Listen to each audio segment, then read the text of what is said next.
from Minute Maid Park in Houston, Texas, Root Sports brings you Houston Astros baseball. Today, after the All-Star game, the Astros come out and meet the Texas Rangers. And good evening, everybody. It's the first of three. Bill Brown, Alan Ashby, Bart Ennis joins us in a few minutes to see the Astros meet the Rangers. Both teams trying to get geared up after the break. And for the Astros, who lost their last 6 there on that road trip, they'd love to get things turned around starting tonight. Ash? 8 out of 9 to go along with that on the road trip. And so, yes, it was a tough time. The Astros are struggling. But the good news on the flip side, the Texas Rangers are scuffling as well. Well, the Astros had that marvelous start to the season. They had the walk-off at the end of April by Jose Altuve, and they built a 4-game lead by the end of April, which was to grow to 7 games after that. Ash? And that's something. That first half was really amazing. Jose Altuve here doing what Brownie was talking about, the game winner. This was the 8th of what would be 10 wins in a row for the Astros as they went on that fantastic 10-game winning streak. So it was a ball club that certainly had their highs. But then the lows came along, and as they will for most teams in a long, long baseball season, there were many frustrating moments. The strikeouts began to mount. There were times when they didn't hit, and that's been the situation in the last few games. Recently, not scoring runs at all. But the Astros have lived a lot by the running game, so sometimes you die by the running game. Strikeouts continue to be a big, big issue for the Major League's leading strikeout team. And then again, that running game comes into play. Keep in mind, they do lead the league in stolen bases and home runs. But plays like this in Toronto led to another big loss and part of a big losing streak for the ball club. But nonetheless, they are 1/2 game out of first place going into this period beginning tonight after the All-Star break. Not many people would have predicted that for this team. Not at all. Coming out of spring training, I think everybody felt this was going to be a step forward year. But guys like Lance McCullers, who is vying to become one of the outstanding pitchers in the game right now, Vince Velasquez, that terrific arm of his, and then there's Carlos Correa, a guy who might be the favorite right now to win the Rookie of the Year award in the American League. Preston Tucker has done a lot, including this pinch hit home run in Detroit to help the Astros win a ball game. So a number of guys, youngsters, coming on to do a lot for the team. Well, will the rest of the season hold? We'll start to find out tonight. And in just a few minutes, it's going to be Colin McHugh leading the way for the Astros here after the All-Star break. He'll face the Texas Rangers, and we'll have more on that in just a moment.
The Astros 49-42 as they meet. The Rangers are 4-2 against the Astros this season. Alan Ashby, the last time the Rangers came here to Minute Maid Park, they swept a 3-game series. That got them off on a nice run. But both teams are looking to go on a sustained bit of good wins coming up. Those Texas Rangers, at that time when they came in, were a team that wasn't playing well. But like you say, that kind of kick-started them.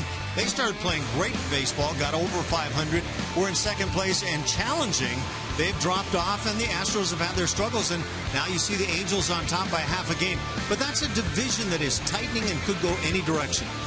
Something to watch here in the second half. And for tonight's pitching matchup, it's Colin McHugh, as we mentioned, for the Astros. Martin Perez, who is returning from Tommy John surgery, gets the baseball for Jeff Bannister's Texas Rangers. For Colin McHugh, he's lost his last couple of decisions, despite the fact that I'll say in his last start, he was very, very good. As sharp as we've seen him all year, 9-5 on the season, and a 4.50 ERA on the other side. Martin Perez, 15-13 on his career. I believe that number is 4.13 the ERA. And so, yes, it's one of those outings tonight that means a lot, I think, for both ball clubs. For Colin McHugh, get the Astros off on the right foot here in the second half. Well, they're both certainly ready to hit that reset button with their recent games. And was it your experience as a player that you do that over the All-Star break? I think you do. I think you do it numerous times over the course of the year. I think you hit rough patches as an individual, as a team, and you say, okay, from tonight's game, this is where I start another stretch where I say this is where I'm going to put these elements together. So I think the Astros probably are trying to do that, as are the Texas Rangers. Both saying it starts right here, right now. And in just a moment, it will pick up with the battle for the booth. The Rangers lead it so far 4-2. Bart Ennis joins us in just a moment.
To get reignited here, Colin McHugh on the mound. The Rangers have the lead in that battle for the boot 4-2, based mainly on the strength of a 3-game sweep here at Minute Maid Park back in early May. And that's really been the story for the Rangers. They've got the best road record in all of baseball at 26-20. So that's what Colin McHugh is up against tonight as he tries to get the team off to a good start after the All-Star break. Speaking of All-Stars, it's time for us to take a look at this moment in history, brought to you by M.D. Anderson. And we are talking about the franchise 4 for the Astros, as voted on by the fans and announced during the All-Star game. There you know the names, Ryan, Biggio, Bagwell, and Berkman. Let's start with the position players, because Biggio is just a few days away from going into the Hall of Fame with his 3,060 hits. Played 3 different positions for the team, and he was an all-star at 2 of those. His longtime teammate Bagwell should be joining him in Cooperstown very soon. He had 449 homers and over 1,500 RBIs as an Astro. Berkman, the Rice product, was a fan favorite here, 6-time All-Star. He slugged 326 homers. Nolan Ryan, the Hall of Famer, he was the only player that was a member of 3 different franchise 4s for the Angels, Astros, and Rangers. So you know that this game between the Astros and Rangers means a lot to him tonight. Looks like Colin McHugh's about to get ready to go, so let's go back up to the broadcast booth. Bill Brown and Alan Ashby, guys. Thank you, Bart. There is the Texas Rangers starting lineup, beginning with former Astros farmhand Delino DeShields Jr. He's leading off in left field. It's Rougned Odor at second base. Prince Fielder, the DH. Adrian Beltre at third base. Mitch Moreland at first. Josh Hamilton in right field. Elvis Andrus, the shortstop. Leonis Martin in center field. Robinson Chirinos is the catcher. And for Perez, who's making his Major League debut, he'll be opposed by Colin McHugh. And Colin, at 9-5, a 4.50 ERA, is 2-0 lifetime against Texas with a 2.08 ERA, Ash. And again, for Colin, the last couple of starts, he took losses. Threw the ball extremely well in that last one, that at Tampa Bay against the Rays, and allowed 3 earnings in that one. Did yield a home run, but took a shutout effort into the 6th inning. And now it's DeShields stepping up. Speedy outfielder is hitting 267. Marwin Gonzalez is in tight on the grass. There is strike 1 from Colin McHugh in quest to win number 10 of the season. 12 runs batted in and a 360 on base average for DeShields. Taking the Rule 5 draft from the Astros by the Rangers. That's in for a strike. And it's 0-2. The crew chief Jerry Davis is the home plate umpire tonight. First of a 3-game series. Tomorrow night a 6:10 start. Sunday a 1:10 beginning. Monday's a day off. Then the Red Sox are in Tuesday, Wednesday, Thursday. Just off the plate, and it's 1-2. Batting average against Colin McHugh is 264. And his curveball has become a more and more effective pitch this year. Hitters are chasing it out of the zone. He gets him on strikes. There's that curveball you were talking about, Brownie. Very effective in the strikeouts defensively for the Astros tonight. Behind Mr. Colin McHugh.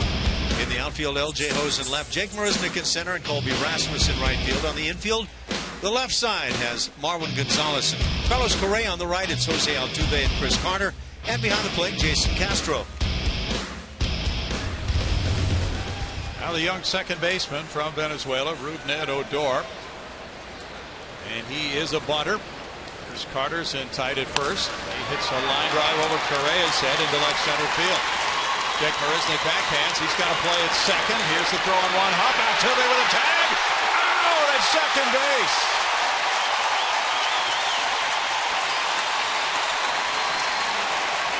Jake Marisnick can really throw. And with this particular effort moving into left center field, he planted and put the one-hop throw right there at the bag for Altuve to apply the tag. Moving to his right, Marisnick was moving to his throwing arm side. And so that probably aided him a bit. But you can see that throw to Altuve was there in plenty of time. And I think more and more teams are going to learn that Jake Marisnick is a guy you don't want to mess with. Fine throw by Marisnick. Now the infield is shifted. Playing Prince Fielder to pull. Fielder leads the American League in hits with 114. He's second in the batting race. And there is ball 1. Fielder is having a marvelous year with that 339 average. It includes 14 homers, 54 runs batted in.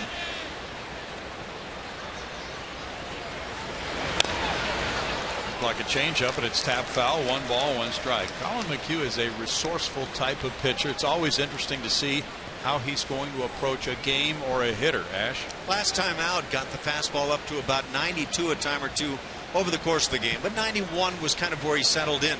When he gets that little extra bit of velocity, it sets up his changeup and the breaking balls. Fielder puts one in the air toward the left field line, and that's going to be banging off that railing and foul ground. He's on with an opposite field single. Sharply hit ball by Fielder. And that's 2 hits in a row now for the Rangers. These two teams just meeting for the 7th time on the season, and yet Prince Field fielder is making a routine out of hitting this ball to the left side. And he hits it sharply. It's not like he's giving in hitting it that way, just hitting it sharply. Good point.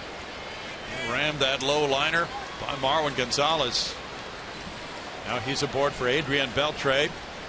Still trying to find his stride. He's been playing with a painful injured left thumb. He did not take a minor league rehab assignment for the thumb. Rushed his way back. He's a very important man for them. And there's ball one. Beltre at 255 has 7 homers, 22 runs batted in, far from his normal production. Sometimes the first inning, Brownie, is exploratory surgery for the pitchers, as Colin tried to put the scalpel right there at the outside edge, didn't get the call. Yeah. 1 ball, 1 strike on a big cut by Beltre. Beltre's hit .310 against Houston pitching this year. .294 for his career against the Astros. A vital part of the Texas attack, who has just not been able to get it rolling, although he has against the Astros. He's hit in all 6 games against Houston so far this year. Adrian's 36 years old, from the Dominican Republic. The Rangers have already picked up his option for next season.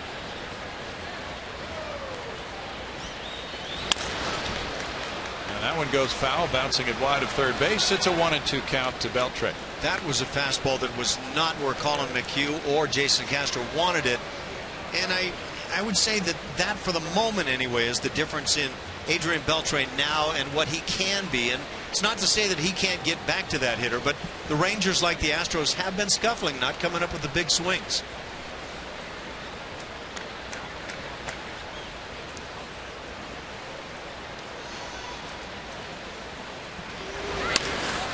In the air, and he went for the high and away pitch. Hits it to the right field corner, but out of play for Colby Rasmus. And Beltre will be, from time to time, one of those good bad ball hitters. He can take a pitch out of the zone and drive it. Better that than to be a bad good ball hitter. For certain. Yeah, see that high fastball that Beltre tries to get to. Got a good part of the bat on it. Beltre's at 402 career homers, 53rd on the all-time list, 3 behind the injured Miguel Cabrera. Liner into left field. L.J. Ho's over to play it, and that's 3 hits in a row for the Rangers, making Marisnick's play very big in this inning. Well, I don't know if this is a matter of the Rangers waking up the bats or Colin is scuffling a little bit. That was not a great location either. Up and in, and again, when Beltre's swinging it very well, you'd be lucky to get this baseball back. 3 singles on the board for the Rangers, who are 10th in runs scored in the American League. Mitch Moreland has really delivered for their club, to the tune of a .532 slugging percentage, tied for 5th in the American League, with those numbers indicating his power. 14 doubles to go with the 16 homers for Moreland. And ball 1. Moreland is 29 years old. He's from Amory, Mississippi, and went to Mississippi State. He missed some time earlier this season with surgery on his left elbow for a bone chip. He is a very good defensive player at first base. That has moved fielder to DH, with Moreland playing the first base position. 2 balls, no strikes, with Josh Hamilton on deck. Hey, all right, Max. Come on, Max. Moreland's been slumping lately. His last 10 games, he's hit just .179. But prior to that, he had put on a nice power surge.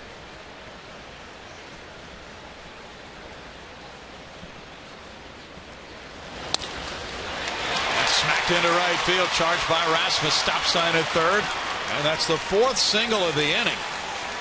Base is loaded now for Josh Hamilton with 2 outs. Good news, bad news. Bad news for the Texas Rangers. 4 for 5 in the inning. Good news for the Astros, not a run on the board, and that's how much one defensive play can mean. That pitch right out there in the hitting zone, and Moreland hit it squarely.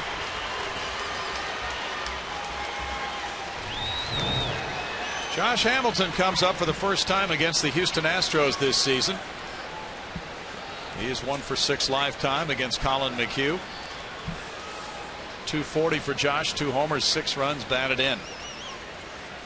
He's had 50 major league at bats this year. And there's strike one as Colin varies his speeds.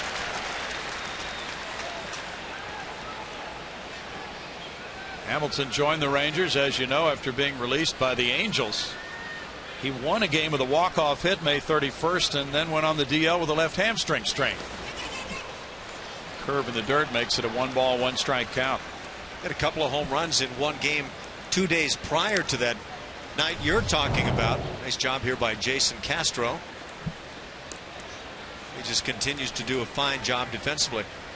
So yeah, with Josh Hamilton, I imagine the Rangers are thinking, when he's healthy, when he's able to be in there, guy that we love to have around, but not staying healthy these days. That was actually a trade. He was acquired from the Angels April 27th. Bounces one and it goes to Chris Carter, who tosses to McHugh. No runs, 4 hits and 3 men left in a very unusual top of the first.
Now as the fans walk the concourse, the Astros are settling into bat against the lefty Martin Perez in the bottom of the first inning. The Astros starting lineup brought to you by Southwest Airlines. Jose Altuve, an all-star again this year, leads it off at second base. Marwin Gonzalez follows at third. It's Carlos Correa at shortstop. The DH Evan Gattis is a cleanup man. In right field, Colby Rasmus is followed by first baseman Chris Carter, left fielder L.J. Hose, catcher Jason Castro, and center fielder Jake Marisnick.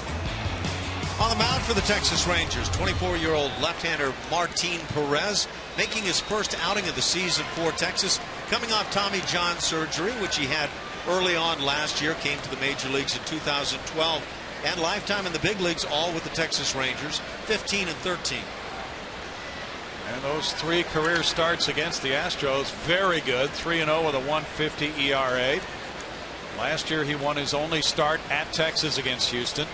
With 8 innings of 5-hit shutout ball, he won that one 1-0. And so all 3 of his career starts have been outstanding against the Astros. Here's Jose Altuve. He's 8th in hits in the American League with 98. And ball 1 for the starting all-star second baseman in the American League. 293, 8 homers, 38 runs batted in. With Perez on the hill, the one other note to add is he has a very good changeup and relies on it a good deal. Altuve's taking, and it's 2-0. Altuve's walk rate has dropped since the first month of the season. Very aggressive hitter. He's walked 20 times this year.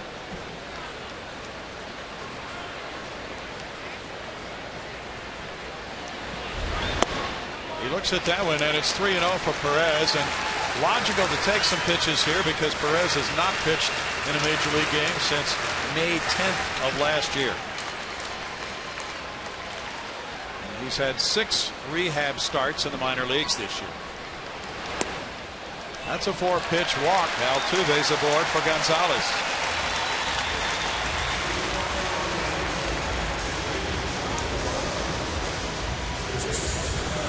Perez with that 15-13 career record of 4.13 ERA has had some very fine moments in his brief major league career, and he's just 24. He's from Venezuela. One Venezuelan just walked another, and now yet another. Marwin Gonzalez comes up. 253, 6 homers, 20 runs batted in. Playing third base tonight. Being a switch hitter gives him that advantage against the lefty Perez, with lefty hitting Luis Valbuena on the bench. Strike one. And Marwin has filled in capably again this season. Carlos Correa will bat behind him. Kind of been that super sub. Plays well defensively wherever you put him. 6 home runs to kind of highlight that 253 batting average. That ties his career high set last year. Showing body takes the ball. 1-1. Sometimes a player as versatile as Marwin Gonzalez can get sort of trapped, you might say, in that role. It's a label that's nice if it keeps you in the big leagues and you're marginal, but sometimes it keeps you on the bench as that utility player when you're playing very well, and I think a lot of the time that's been the case for Marwin. Altuve does not have a big lead. Showing bunt again. Marwin takes, and it's a strike for a 1-2 count. But Jose often steals without getting a big lead.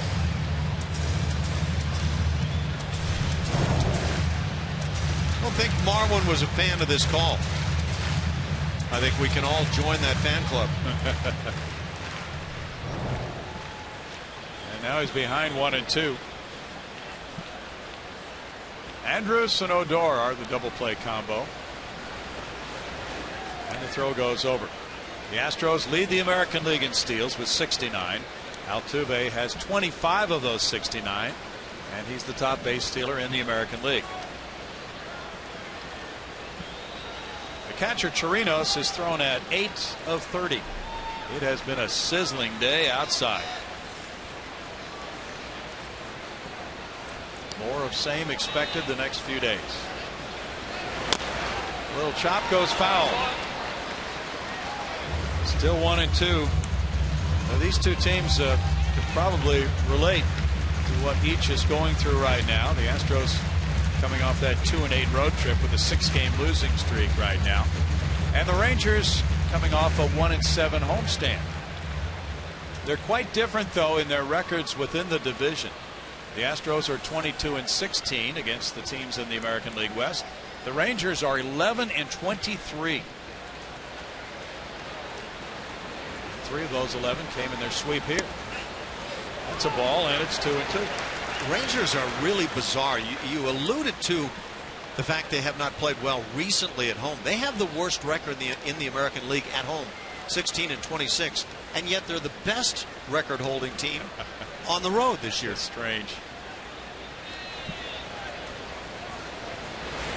Ground ball and a double play is what the Rangers want. Odor fires it to complete the double play. 6-4-3.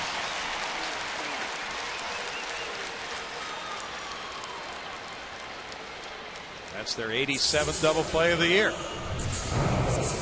Let's take a look at our Super Mo presented by Mattress Firm. You get a look at that replay in super slow-mo. Kind of tailor-made right there. On this very hot day, Carlos Correa was serving lunch to the homeless earlier. And now as he bats for the first time, he's hitting .276 with 7 homers, 19 runs batted in. Ball 1 to the talented rookie is 20 years old, and he will work with the Salvation Army in Houston with some of his charity pursuits. Broken bat roller. There's Moreland spinning and tossing to Perez. Out. On a close call at first. And it's no runs, no hits, nobody left. Nothing after one.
Airlines. Book your low fare now at southwest.com.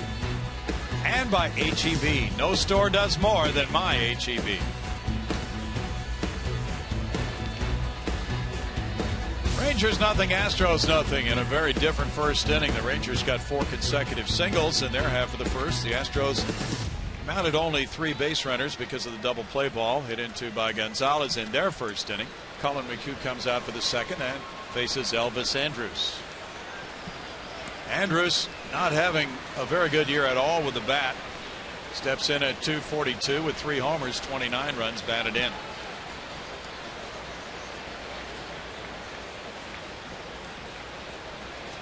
Corner infielders in tight. Andrus, who does bunt from time to time, takes strike 1. Houston Astros apparently do not believe that Elvis Andrus is going to drive the ball effectively to right field. Boy, look at that outfield alignment. Colby Rasmus extremely shallow and over toward the right field line. See, even Jake Marisnik in center shaded toward right and shallowed up, but that's a very short right field here. That's punched on the ground. Altuve tracks it down to his left. Whoa, bad throw, safe at first. You're watching Altuve on the play. I thought he took his time nicely and it still got away.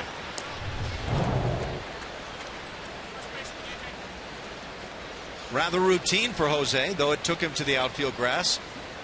Just looked like the ball got away as he held it in his hand. Now let's see at first base on Chris Carter if something's bothering him. James ready out to check with Carter. Maybe when he stretched for that throw, he landed. That's a right. Yeah, he turned over that right ankle a little bit. It's ruled a single, by the way. What?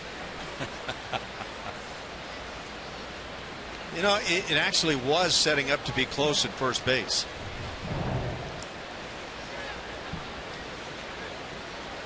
So that's a hit for Andrus and hit number 5 already for the Rangers. A.J. Hinch out and Chris Carter's going to limp off the field here.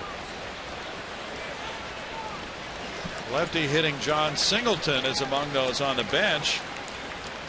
And in fact, Hank Conger is the only guy on the bench who bats right. He's a switch hitter.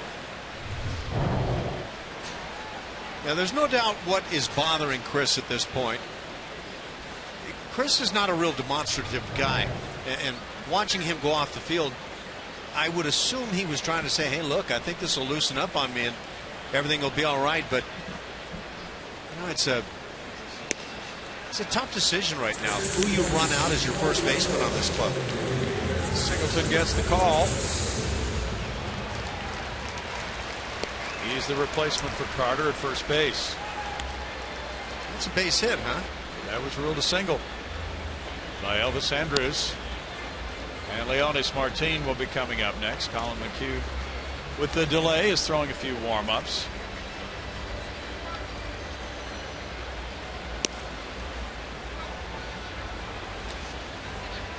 Singleton ready to go now, and it's Martin. Leonis with a .222 average has 5 homers, 24 runs batted in. I don't know how long it takes to get the body loose, but the circulatory system gets loose very quickly when you get that call here just the second inning. Yeah. A little rapid heartbeat when not expecting to be inserted this early in the game. Marwin's in tight at third. Martin often bunts, and it's ball 1 to him.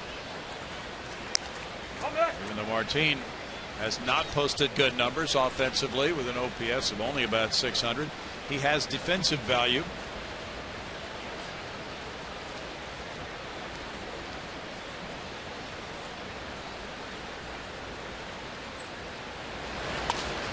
Fouls it back, and it's a 1-ball, 1-strike count. Well, both these pitchers have done nothing but pitch well against the opponents they're facing tonight. McHugh 2-0 with a 2.08 ERA in his 2 career starts against the Rangers. He beat them April 10th at Texas 5-1 with 6 innings of 5-hit 1-run baseball.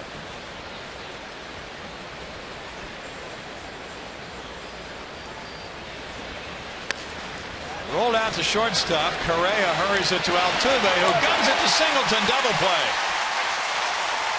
That had to be quick because the ball was hit so softly. That ball didn't stay in the hands of either Correa or Altuve very long.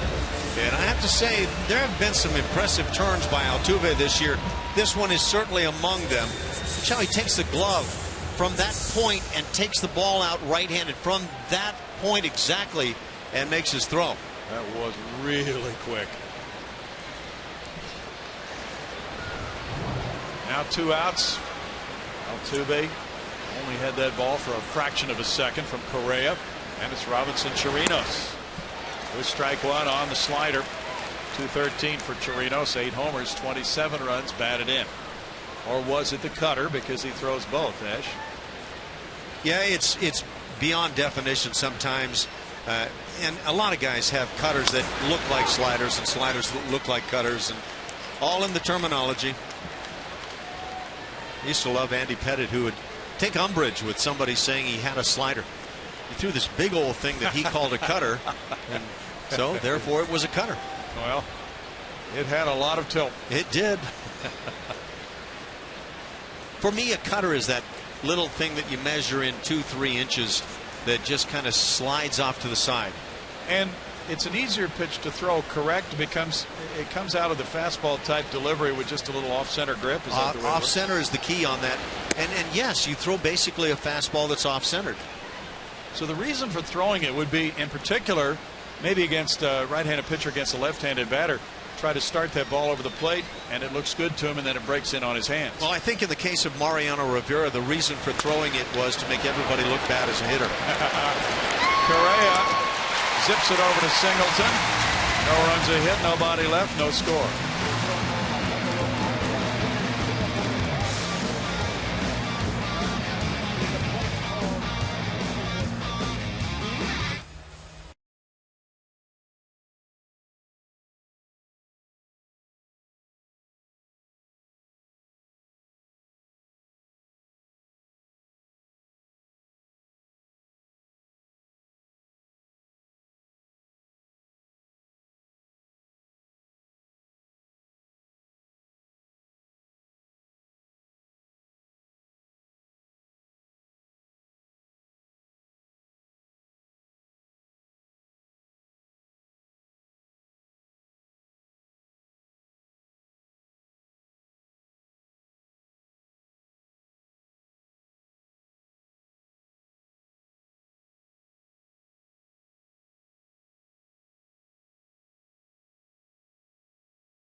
Park.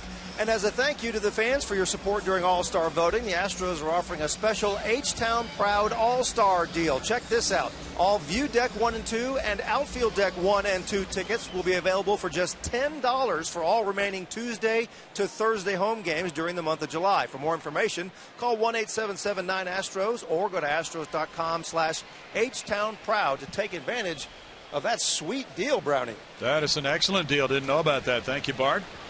No score. Evan Gattis leads it off, bottom of the second inning.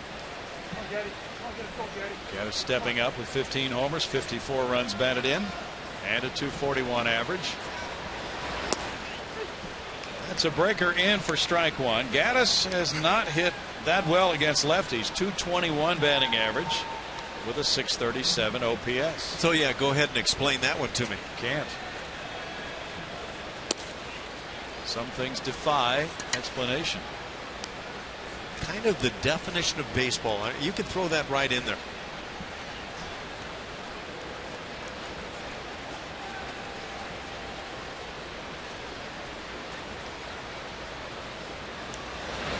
Perez, an off-speed pitch. It's hammered deep to center. Martin on the run. Martin way back, and that bounces and stays in play. Gattis is going to get another triple. Here's the relay to third. Nope. Yeah, he does. The throw hit him. Andrews had him, but the throw was not accurate, and Gattis gets his fifth triple. I think the relay to third base was a caboose seeker, and it found its mark. Look at this big fellow with the triples this year. It's a great ballpark for the triples. Nice effort by Martin. He got his glove on it, Ash. I was afraid he was going to haul that thing in with that effort. Yeah, there it is. Might not have been exactly the caboose, but close enough. Good result for Gattis. Triple number 5. The infield lays back. Colby Rasmus the batter, lefty on lefty. Rasmus has 11 homers this season, 29 runs batted in. He's hitting .237. And there's strike one on the slider. Okay, think of all your Astros hitters and then think triples. Now, probably not going to name Evan Gattis first, but he has 5. The next closest on the team, the only other guy with more than 1, Jake Marisnick, has 2. Pretty amazing. Rasmus works the count, and it's a 1-ball, 1-strike count. Colby's hit .333 against the Rangers so far this year. He hit .172 on the road trip, and the Astros simply did not hit on that trip. During their 6-game losing streak, they've scored a total of 7 runs. That crowds him, and it's a 2-ball, 1-strike count with another left-handed hitter, Singleton, on deck. The Astros 49-42 coming out of the All-Star break, trailing the Angels, who are 48-40 by a half game. The Astros have played 91 games. No major league team has played more than that. That means, as the count goes to 3-1, they'll have a few more off days than many of the other clubs in the majors from now on out. Last time the Astros had a record of 6 games over 500 at the All-Star break. They were 50-44 in 2003. Rasmus looks at it. It's strike 2, and now a full count to Colby. Well, that well-spotted heater was at 95. It's well above what Perez averaged last year on his fastball, but last year he pitched 8 games and then underwent Tommy John surgery, so he may have been pitching in pain quite a bit of that time. And he comes back to get a strikeout on Rasmus.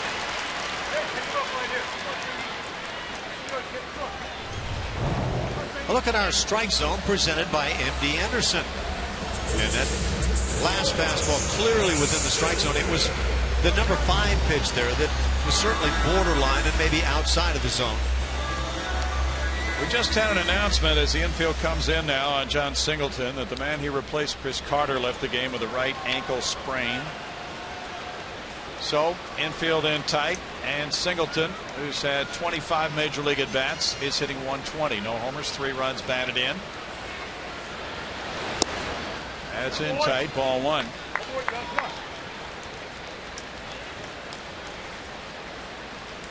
The first base position has come under a lot of scrutiny from Astros fans and media. Astros ranking near the bottom in first base production this season. In the dirt, and it's 2-0. And A.J. Hinch was asked about that before the game. He did say that we need to get more offense from the first base position, need more production. But he said it's going to get more complicated when we start getting injured players back. Jed Lowry certainly is the focal point of that part of it. Jed is now doing some hitting. Not ready to play yet in the minors. Foul back. 2 balls and a strike. That's not to say Jed would take over at first base, but he is an infielder. And so it seems that there's a rather limited time horizon to get the first base equation solved. Singleton has not had much playing time there, and he may be getting more in the future. Well, I think it makes sense that you talk about Jed Lowry, whether he goes to first, goes to third, whatever the situation may be.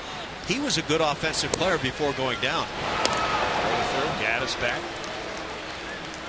He sure was. Lowry had a terrific month of April. 3 balls and a strike. Preset play. Catchers and third baseman will have some sort of body touch, something that says, okay, I'm coming down to you here, so that you're ensured that the third baseman is going to cover the bag. L.J. Hose is on deck.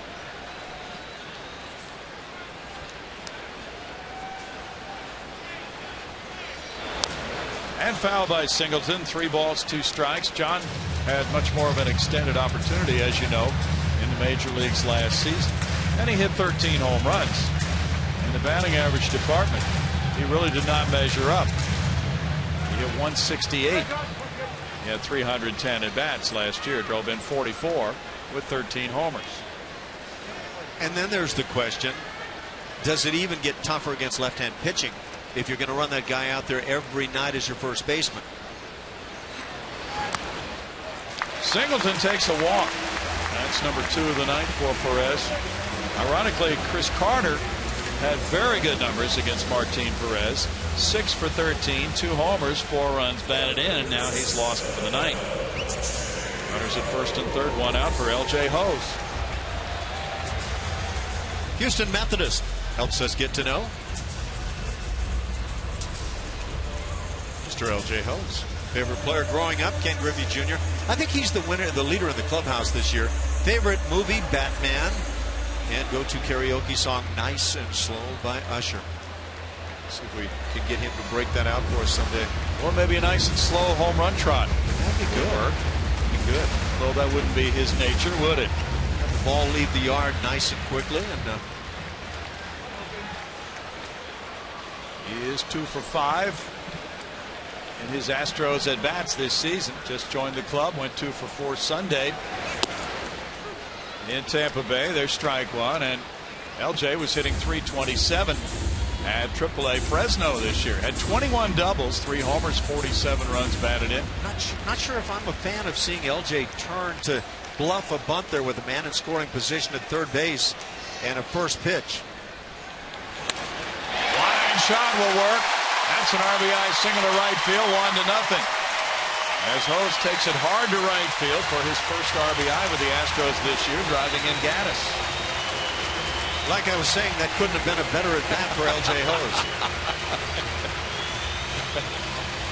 Well, if you're going to hit the ball like that, you can do anything you want. Yeah, you know, and some guys really do get better as they go deeper into a count. But you're trying to get that first run of the night, trying to make something happen after a struggling stretch. That's a very big at bat too, though, as you know, with the double play in order there that would have ended the inning for Perez. And now he'll face Castro with runners at first and second, 1 out. 212 for Jason, 7 homers, 19 runs batted in. Jake Marisnick's on deck.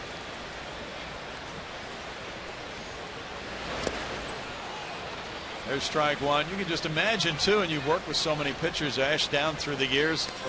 Here is Martin Perez, who's not pitched in a major league game since May 10th. More than a year ago. There might be some extra emotions going for him tonight. Yeah, I don't think there's any question there. I think the motivation is probably equal on both sides. I think the Astros believe they're a team that not only can but should win the division, the West Division in the American League this year. I think the Texas Rangers got close enough that they sniffed it and believe that they have a shot at taking a run for it. And so you've got two teams interstate here that would really love to get off to a fast start in the second half. There's Odor flipping, and Elvis Andrus makes it a 4-6-3 double play. 2 of those in 2 innings for the Rangers. The Astros come up with a run on 2 hits and leave a man. They're up 1-0.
Second, we used to play What's in Ash's Pocket years ago.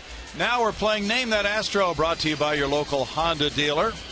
Who am I? I'm a native of Bethpage, New York, a 1979 All-Star pitcher who went 40 2/3 consecutive innings without an earned run allowed and helped the Red Sox to the 1986 World Series after leaving Houston. Tweet at AlcatAsh or at BrownieTW. And we'll see what we get from you. Your account is just going to start blowing up, Brownie. It's about time. It's been dormant for years, Ash. I'm with you, pal. We go to the 3rd inning, and it's Delino DeShields. He struck out to open the game. Showing bunt, and there's strike 1 for Colin McHugh. Well, the big 2 of Keuchel and McHugh have combined for 20 wins. And 9 losses so far this season. Anybody with me to go ahead and throw Lance McCullers in that big 2 or 3 or whatever you want to call it? He can join on in anytime, and he is, isn't he? Boy, took a loss his last start just before the All-Star break, but very, very good. Dominant at times. 10 strikeout game in his hometown.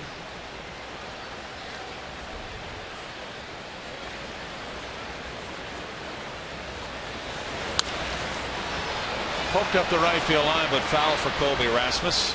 0-2, and the rotation will be changing tomorrow night. Scott Feldman rejoins the club. He'll be pitching tomorrow night at 6:10 against Colby Lewis.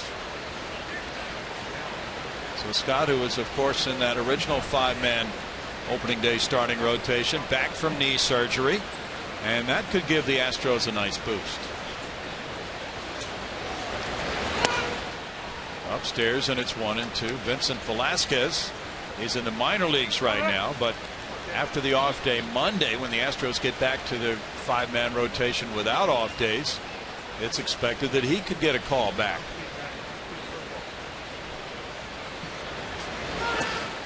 Curveball makes it 2-2, and that's more about managing innings than anything, right, Ash? I think it's 100% about that. Yeah, the stuff of Vincent Velasquez is major league, and he's already shown that when he's putting it together at all, he can pitch extremely effectively here. In the air and foul, but out of play. 2-2, and of course what's heating up is all the rumors about trades, because the trade deadline is in about 2 weeks, July 31st. The Astros are central in many of those rumors right now. Yeah, they're one of the teams that has a chance to not only compete but win it this year.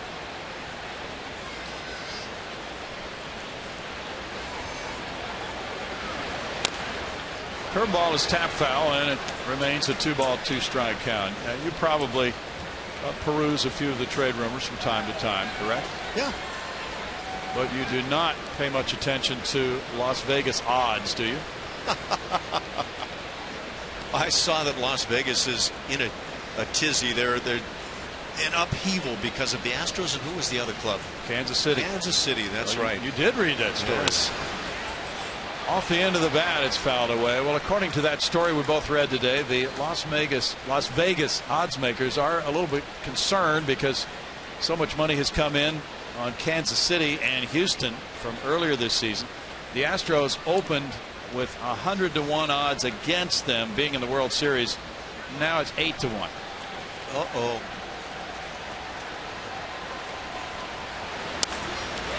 Line into left field. And the Shields will hustle around first base.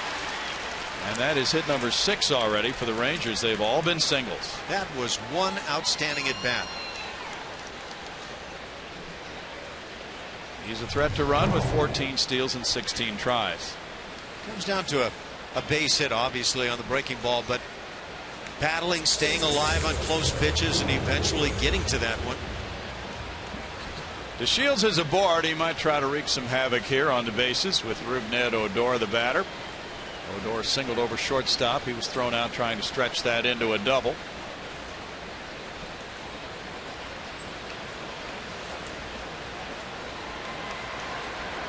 DeShields not going, and it's foul for strike 1. He was poised, though. His body turned partially towards second base.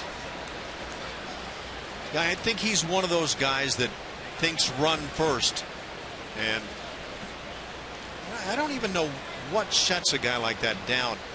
What he sees in a pitcher's delivery, what he knows about the catcher and how he throws.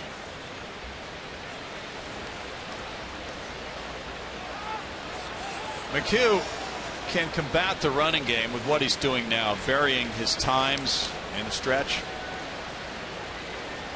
And the Astros well aware of Mr. DeShields' exploits on the bases, because in 2012 he stole 101 bases in the minor leagues for them. In tight, and it's 1-1. It's an aggressive stance he has as a base runner. He is truly set up for the running game. It appears that he is a little bit vulnerable to a pickoff throw with his body turned. Yeah, it would seem that way. A nice quick throw. How's he going to get back to first with that crossover step? He's got a little bit of an angle going, but it works for him. That toss goes over. Yeah, you see it right there. And it's not like going back to the back. He got the complete crossover. The right foot kind of comes back toward the left. Well, he actually moves the left one first. That's not a bad move. If you try that at home, don't do so with your spikes on. Not on the hardwood floor, please. Bounce to first, but foul. And it's 1-2. Ever spike yourself? You know what? I was all twittered up right here. Oh, okay. You're getting did responses? I ever spike myself? Yeah. Yeah, I was that clumsy. Okay. Right on the inside of the ankle bones. You weren't the first. I'm sure you've done that somewhere along the line. Time to retire from baseball when you pull that 4 times in one day. You're not meant to play that sport. He's going. It's hit in the air, and Colby Rasmus is back. And they deked him apparently at second. DeShields can't pick up the baseball. Here's the throw back to first. That's a double play. Somebody deked him at second base, and he went in head first. Or he made an assumption. Whatever. It's a 9-3 double play. Carlos Correa, you got some splaining to do. Yeah, that's going hard time, but that's also the time where you pick up one of your coaches. And I can only assume right there that Carlos Correa did something mischievous. He was at the bag, but we didn't see what he did. Nice job, young man. That's 2 double plays in 2 innings for the Astros. The Rangers also had 2 double plays. And the infield shifts around for Prince Fielder. Fielder takes ball 1. Fielder singled to left in the first inning. Fielder is hitting .413 with runners in scoring position to lead the American League. So Colin McHugh now does not have the base runner DeShields on. And faces Fielder, who fouls it back with a 1-1 count. Let's see what happened at second base. And Correa just basically says, stay there, you're fine. Yeah. He was not decoying him as if the ball had been hit on the ground.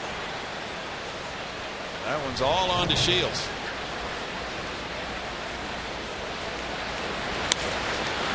Off the fist, it loops up the right field line. That's in for a hit. Rasmus backhands, and Colby's had an active night already in right field. So let's see, where do you play Prince Fielder defensively? He's hit one just inside the bag at third down the left field line. Now fists this one to right field, comfortably inside the right field line. Apparently he does not like to use from gap to gap. Well, to answer your question, you petition Major League Baseball for 14 fielders. Colin's feeling right now like everything hit is going to be a hit. That's 7 hits for the Rangers. And it's Beltre who lined a single to left field in the first inning. This is a crazy game for them offensively. That's a shot to center field. Marisnik cruising over for out number 3, and the Rangers continue to hit the ball on the button, but they trail 1-0 in the third.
Quote of the day is this from A.J. Hinch after yesterday's practice.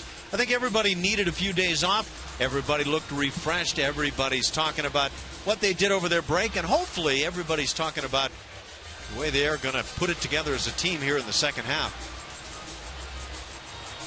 A.J. was asked in his media session today what the team would need to turn it around with the 6-game losing streak. He said there's nothing to turn around. Well, we've had an all-star break. We've pushed that behind us, and we're moving into tonight's game. Brent Strom talking with Colin McHugh. And it's Jake Marisnick leading it off. He is a smooth operator, I will say that. 1-0 Houston as Marisnick bats with a .239 average. And there's strike one. I don't think I've seen a manager have any better handle on a team, all the players, than what AJ's done this year. Yeah. He's getting a lot of nominations for Manager of the Year. You know, they have these awards they hand out at the halfway point or just past it for the All-Star game. So he was Manager of the Year in some of those fictitious awards. But nonetheless has gained a lot of respect. 2-1. And gaining daily. I think the guys would tell you they love playing for him. And I understand sometimes that can take on a different meaning. But in this case, I think the guys would do anything for AJ. There's a liner left field, and that will be a fair ball and into the corner. Marisnick's going to try for a double. Here's the throw-off line from DeShields, and Marisnick has double number 9 of the year. That's the third hit by an Astro, and it's leading off here in the third. Big fella can really pick up some ground with each stride. Now, this ball was gotten to quickly down that left field side. And by the way, really nice to see Jake get off to a nice start with the bat. But he had that go button pushed all the way down. He did, very aggressive. And the number 9 hitter is on for Jose Altuve. And of course, as the All-Star representative, just a special thrill for him to be the starter at that position. And Bart Ennis has more on the All-Stars.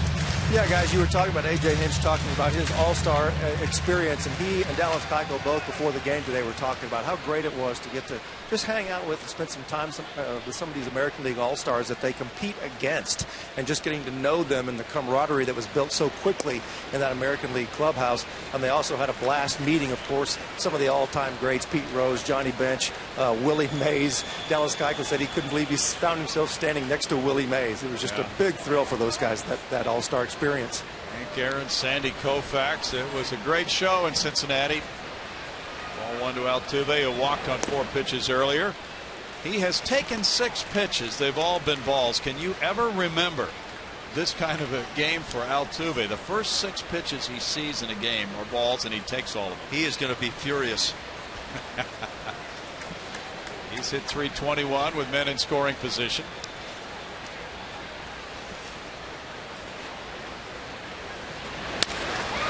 Hits that one deep to right field.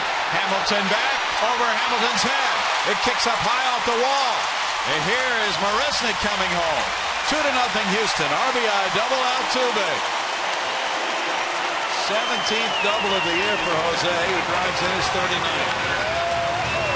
Make no mistake right here. Jose Altuve was trying to shoot to right field to do the right thing for the team. But he didn't just give himself up. He drove the baseball that way. And when it all came out in the wash, Josh Hamilton had no chance on this play. He really attacked that ball hard to right field. Marisnick hustles around after hustling out his double. Back-to-back 2-base hits. And it's Marwin Gonzalez. Marwin tapped into a 6-4-3 double play in the first inning.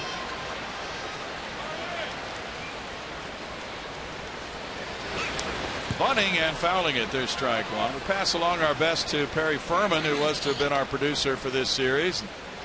He's hit a little bump in the road. And Perry, we hope to see you back again soon. Scott Solke in the producer's chair, and we're happy to have him with us this weekend. Altuve takes his lead. Gonzalez's main mission to get him to third base.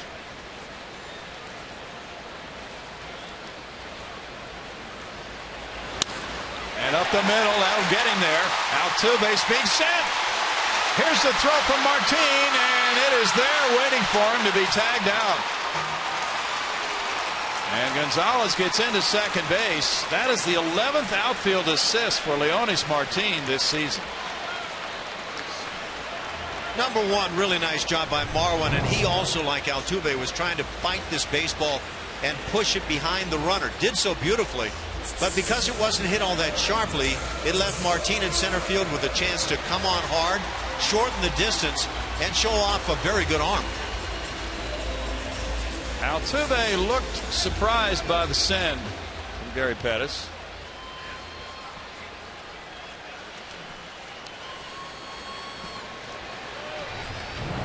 Out number one, 3 straight hits. Carlos Correa is the batter. Well, I think it's fair to say you don't want to have your first out of the inning on an out at the plate like that. Correa grounded out, and there's strike one. Pettis is, I don't know if I've seen a more aggressive third base coach than Gary Pettis. You know what? And he's won the gamble most of the times. Yeah.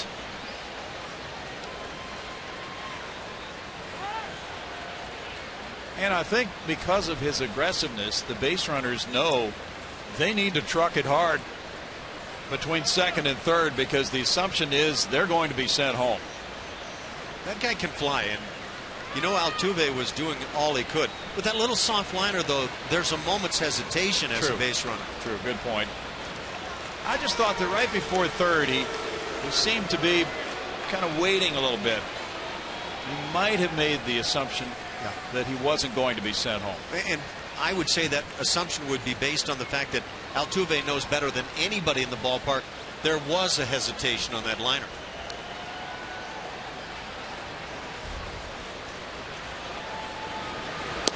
Yeah, you bring up an appropriate point. If you're in Altuve's shoes at second base, you have to hesitate to make sure the ball gets through. You're then thinking, no, he can't send me home now because of my hesitation. Exactly. Now, golden rules, base runner don't get doubled up on the line drive. And so there's that hesitation, and then, well, he's not going to send me now, and then you go. Pitches a ball to Correa, and it's 1-2.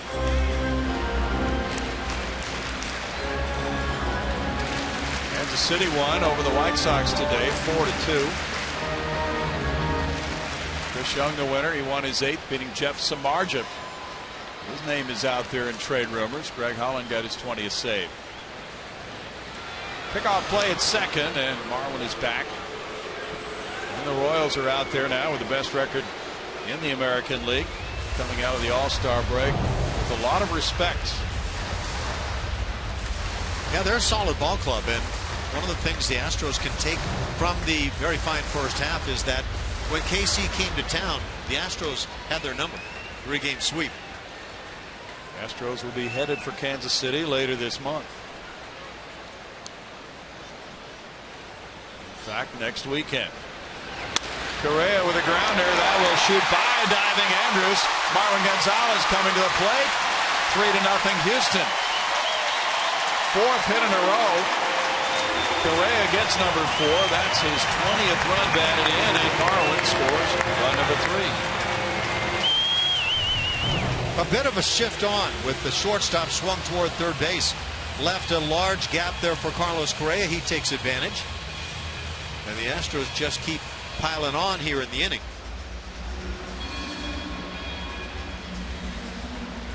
Marwin scoring, and now there's a meeting at the mound. Pitching coach Mike Maddox, the former Astro, talking with Martin Perez. Bullpen is busy for the Rangers. Just a reminder, as you enjoy a cold one, to look forward to Miller Time. It's later in tonight's game, and it's brought to you by Miller Lite. With Perez returning and joining the rotation tonight, it puts a different light on things. Derek Holland is still on the disabled list. Ash, he's had an arm injury. Wandy Rodriguez was to have started one of the 3 games in the next series for the Rangers. That's at Colorado, but we understand that is now to be announced rather than Wandy. And lefty Matt Harrison has just rejoined their rotation as well from an injury. They seem to be able to go in some different directions because Nick Martinez is at AAA, and he could be coming back soon. It's that tune that almost all clubs are singing about this time of year. Well, and you kind of wonder as Gaddis fouls it back.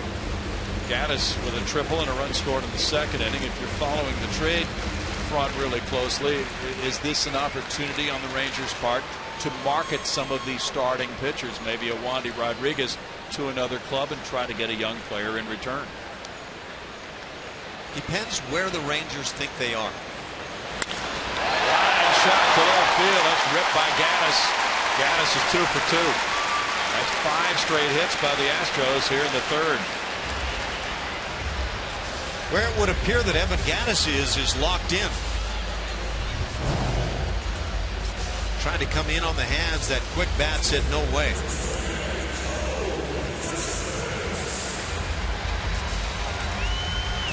Well, this is an intriguing night with all the hitting going on, and just a 3-0 game at this point. But I imagine both sides, the hitting coaches are starting to feel a little warm and fuzzy. Well, you know, Mr. Dave Hudgens and Alan Zitter are feeling pretty good right now. Colby Rasmus struck out earlier. Foul for strike one. Both teams worked out yesterday before reopening the campaign tonight. Of course, you know, when you have one of these breakout nights with the bats, the question goes around, who threw BP today?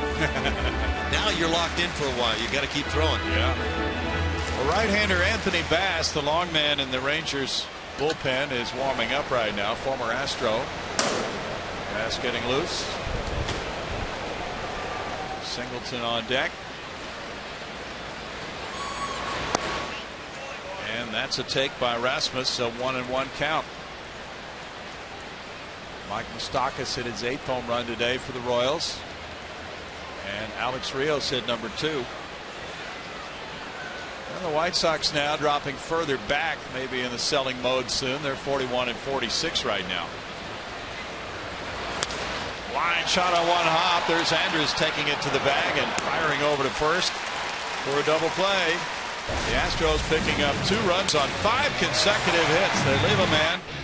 Correa, a big part of it, with an RBI single. Altuve had smacked one deep, and they lead it 3-0.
As we move to the 4th here at Minute Maid, hey, join the Astros here tomorrow, July 18th, for 80s night. The team will be wearing throwback uniforms, and 10,000 fans will receive a Nolan Ryan replica rainbow jersey presented by Nolan Ryan Beef.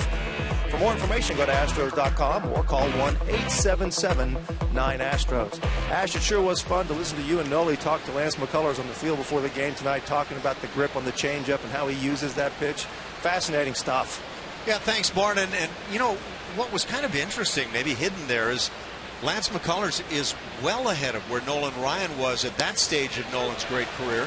So, yeah, with the terrific fastball that he possesses, excellent breaking ball that he varies, and then that changeup, he's got a chance to be something special.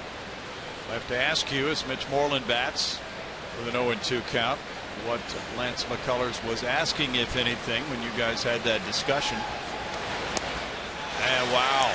That's a nice change of speeds by Colin McHugh for a strikeout. That's his second of the night. We were standing there talking about the changeup that Lance McCullers throws, and Nolan walked up in the middle of the conversation as you see this over-the-top yacker for the strikeout.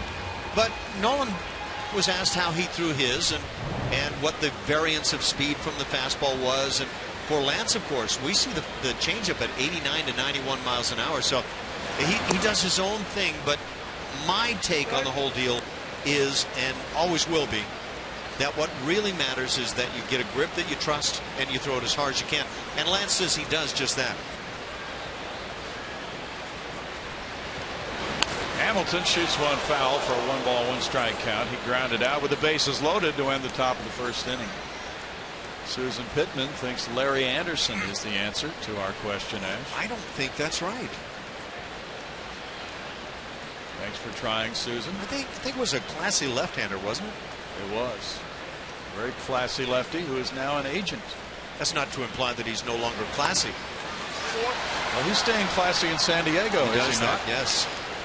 Yes. 1 ball and 2 strikes. A hard thrower. And he told me a story one time about when he was drafted, Ash. He was drafted in a low round, and his arm was bothering him at the time. And he went to Class A ball. And he had pitched a few times.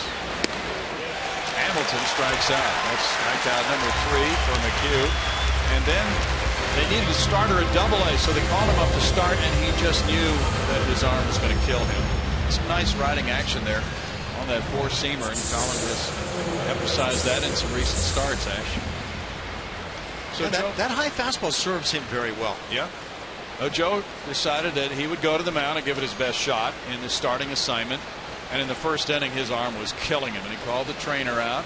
They got him out of the game, and they put him on rest for several weeks. He did not pitch. And he said that was what he needed, because when he had been drafted, his arm was bothering him, but didn't want to tell anybody anything.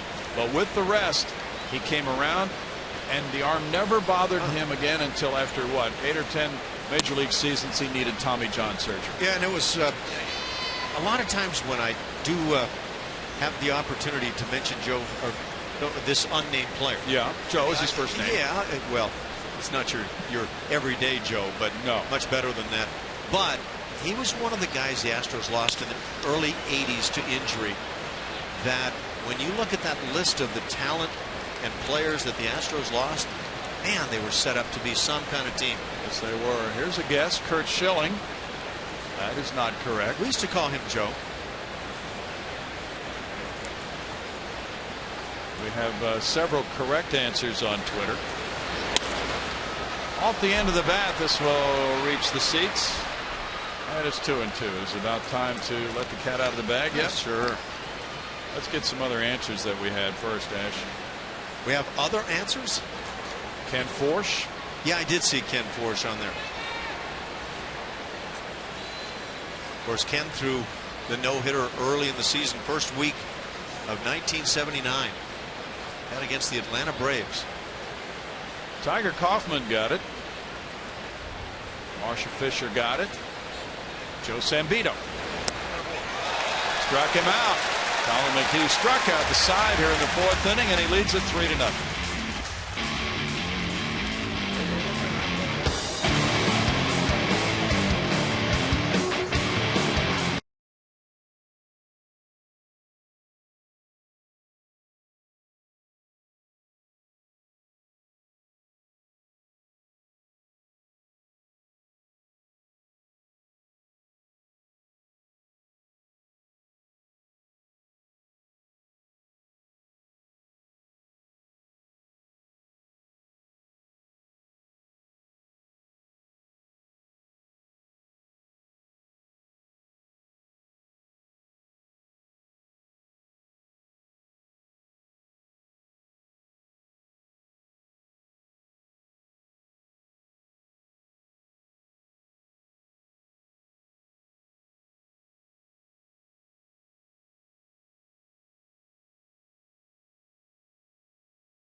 And after the All-Star break, we hope everybody just had a wonderful time to rest, relax, work, whatever is on the schedule. But a lot of people in baseball obviously had that chance to relax. And nice to be back at it, though, for the big push. Now. That it is, Brownie. No doubt about it. 71 games, counting tonight's, to play now in what should be the second half of the season, right? And the Astros have put themselves in a very good spot. It was not a good conclusion to the first half, but this team is right where a lot of people would have said no chance coming out of spring training. And I think that with their talent, they're the odds-on for me. Well, tonight is looking very good for them so far. They've built a 3-0 lead. They look for more now as they go to the bottom of the fourth. And John Singleton steps up. He drew a walk in the second, entering the game for the injured Chris Carter. Hits that one high and foul left field side for strike one. Martin Perez, just beginning his fourth inning of work, has already thrown 51 pitches. 30 have been strikes. The Astros spent 84 days in first place, 0-2. And then Sunday, when they lost at Tampa Bay and the Angels won, they slipped a half game behind the Angels. A.J. Hinch was asked about that. He said, well, our goal is to be in first the last day of the season. 1-2. That's the only one that matters, right? Yeah. Or even second would get a wild card spot in some divisions, depending on what the record is.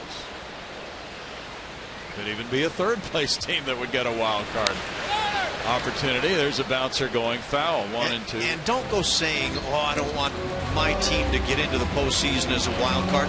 The two teams in the World Series last year were wild cards. Yes, they were. And we've seen numerous occasions where wild cards have gotten there, so you take your chances.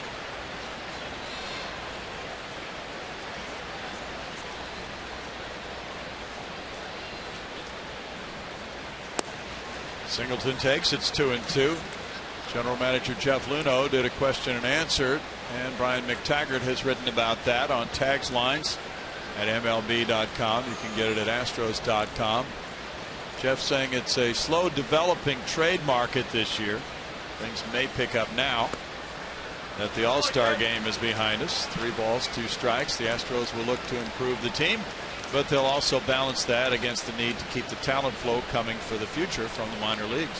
Why, I would ask, might it be a slow developing trade market?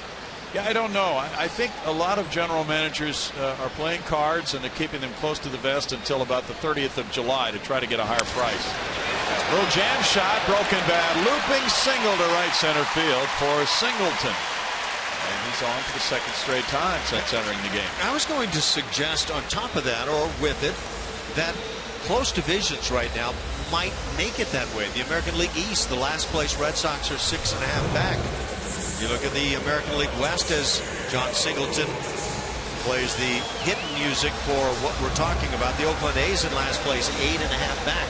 So you got a lot of teams, certainly in the American League anyway, that have a legit chance to get to the postseason. L.J. Ho's the batter. He ripped an RBI single to right in the second to make it 1-0. Bouncer back off Perez's glove over to Beltre, and Beltre makes the recovery to get the out at first. A 1-5-3 play for out number 1 with Singleton advancing. If that ball's handled on the mound, the Texas Rangers in the 4th inning have turned their 4th double play of the night. And you watch it, it's a ball that should have been handled, but Adrian Beltre just works his magic. He's outstanding. Good play by Beltre to get Hose. Now it's Castro batting. Castro bounced into one of those 3 double plays tonight in the second inning.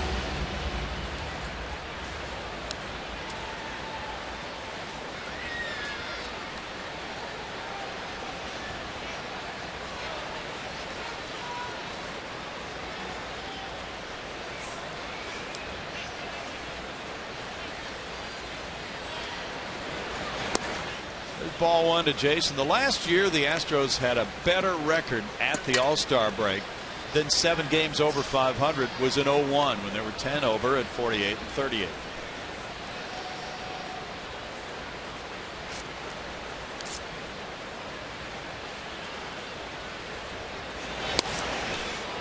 It's 1 ball, 1 strike.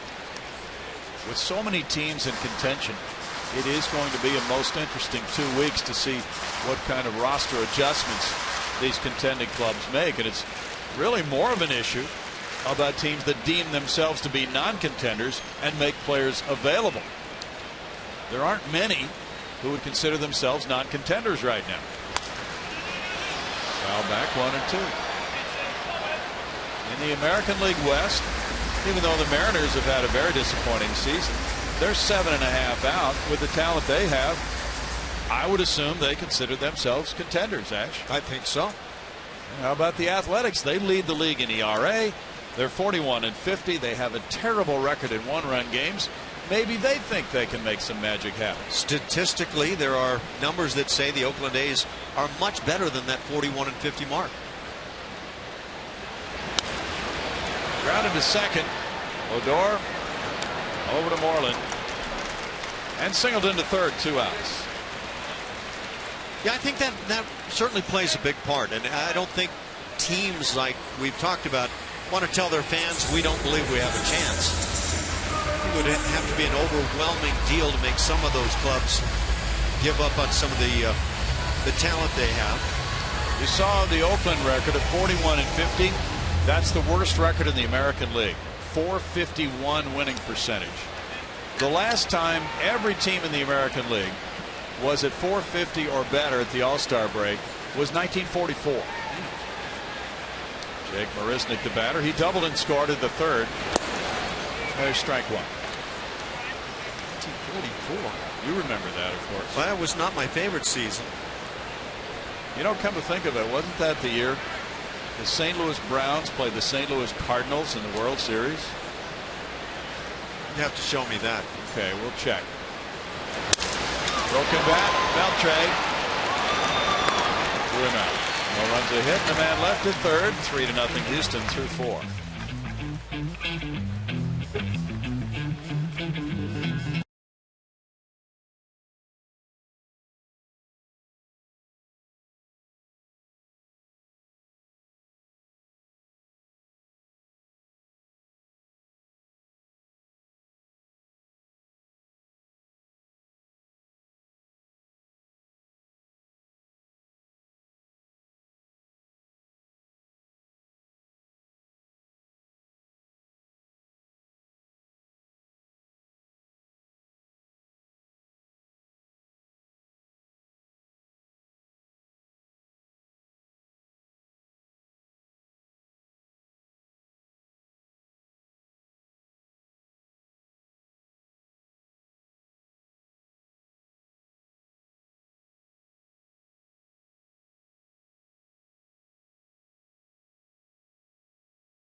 Kubota.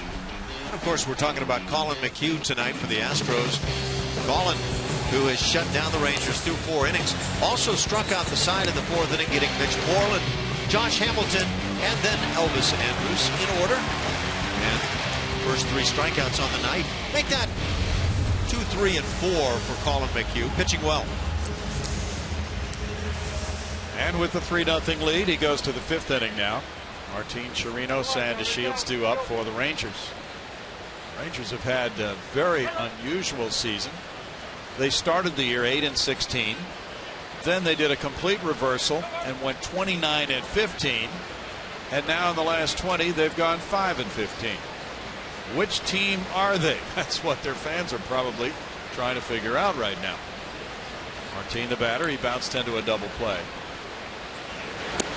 And if you're playing GM for a team like that, which part of the record do you buy into? Oh, becomes difficult, doesn't it? For John Daniels, the general manager.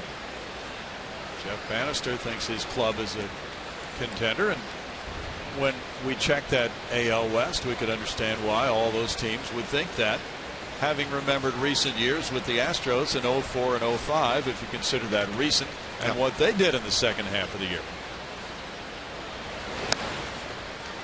Of course, to some people, that's ancient history. 1 ball, 1 strike. Okay, I want to see you tell that to Jeff Bagwell, Craig Biggio, and I can name a few others. Fielded by Singleton. 1 out. Well, speaking of Craig Biggio, a week from Sunday, he delivers his Hall of Fame acceptance speech. Oh, I hope he's sat down and started to write that thing. Well, that would be daunting. Wouldn't it, though? Yes. David Barron wrote an article about Craig's preparations, practicing the speech to his family. Chirinos grounded out to short in the second inning. And Craig did tip one thing, that he'll have a lot of Matt Galante stories in there, and deservedly so. There's ball 1. Any hecklers in that family? Well, we were also hearing about some of the guest list from Astros business president Reed Ryan before the game tonight. I believe that all the general managers are going to be there who were with the Astros when Craig played, from what we're hearing. That's great. Including Bill Wood, Jerry Hunsaker. That'll be an August gathering in Cooperstown a week from Sunday. 2 balls and a strike. I believe Art Howe and Larry Dierker will be there. Here we go.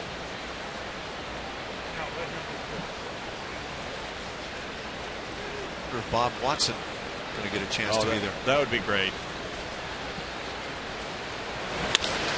Line shot to left field. L.J. Hose cuts it off. And that's a single for Chirinos. In this night of singles for the Rangers. They have 8.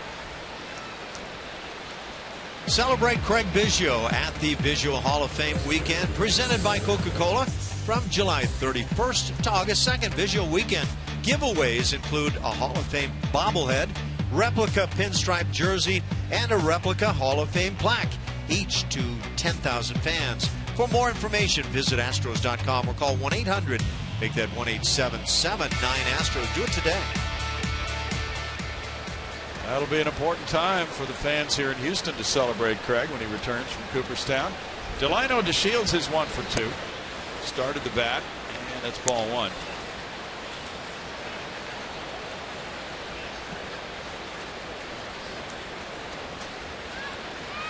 DeShields was a first-round pick by the Astros in the 2010 draft. He was the 8th player drafted. His father was also a first-round pick.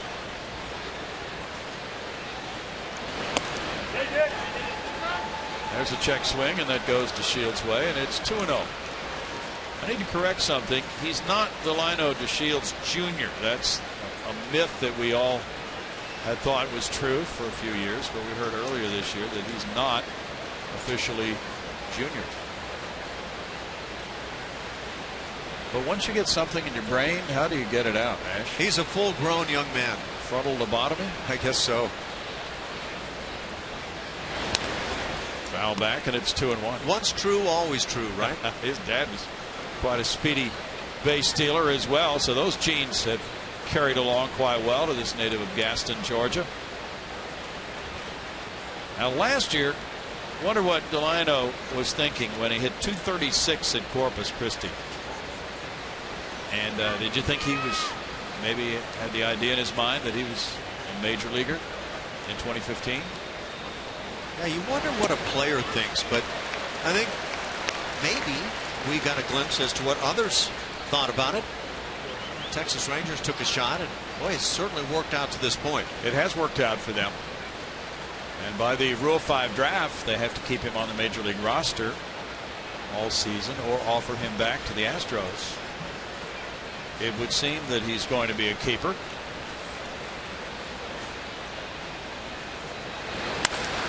The liner into left field. That's another single for the Rangers. This is one crazy game. 9 singles for Texas. And 2 men on with 1 out for Rougned Odor. Well, you get the sense that Collins got him right where he wants him. They had 4 singles in the first inning, did not score. I'm impressed with the at-bats right now of Delano DeShields. Junior or no junior. Yeah. That was not a junior size swing of the bat. No. Rougned Odor is 1 for 2. No kids meal to go with that one. Odor singled over shortstop, and he was gunned down at second by Jake Marisnick, trying to stretch that hit. In the 3rd inning, he hit the fly ball to right field. Colby Rasmus caught it and threw out DeShields, doubling him off first base. Now Rasmus is moving deeper into right field now. He's backing up about 10 steps. He was really shallow. And it's ball 1. Rasmus is very rangy, a man who's played 95% of the time in center field in his major league career, but he's brought that center fielder's range to left field and to right this season when called upon to do that.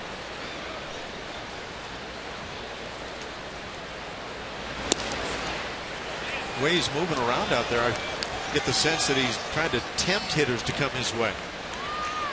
He'll walk it in and then move it back just before the pitch. One way or another, he plays a shallow right. The players who can get back can do that. Some don't feel comfortable going back on balls. And of course, the worst thing for an outfielder is to get beat deep, as they say. 3 balls, no strikes. Altuve was able to beat Josh Hamilton deep. Yes, he in the was. ball game. That double up against the wall. Pretty impressive to the opposite field. Now 3-0 to Odor. And it's in for a strike for Colin McHugh. Colin has controlled his walks well this year. 28 walks. He's in his 119th inning. You know, when you've got a Prince fielder in your lineup, as the Rangers do, for me, the assignment for Odor is exactly what he's doing right now. Try to coax any way to get on base. Bouncer, Altuve, Correa, and Singleton, safe at first. That was slick, but they didn't get the call at first for an inning-ending double play. Odor is speedy, and he just beat it. And you know, the Astros are scurrying about trying to find out what their review system shows. Let's take our own look. Carlos had to get out of the way, and that took a little extra beat. Was it too much? Yeah, he's safe at the bag. AJ's back off the top step, and now Brent Strom will go out to the mound. So it will not be a challenge for AJ Hinch. Managers typically come onto that top step, and that alerts everybody else on the field that they are considering a challenge until they get the word from their video room. And in that case, it was a negative. So Strom is at the mound, and Fielder will be the batter.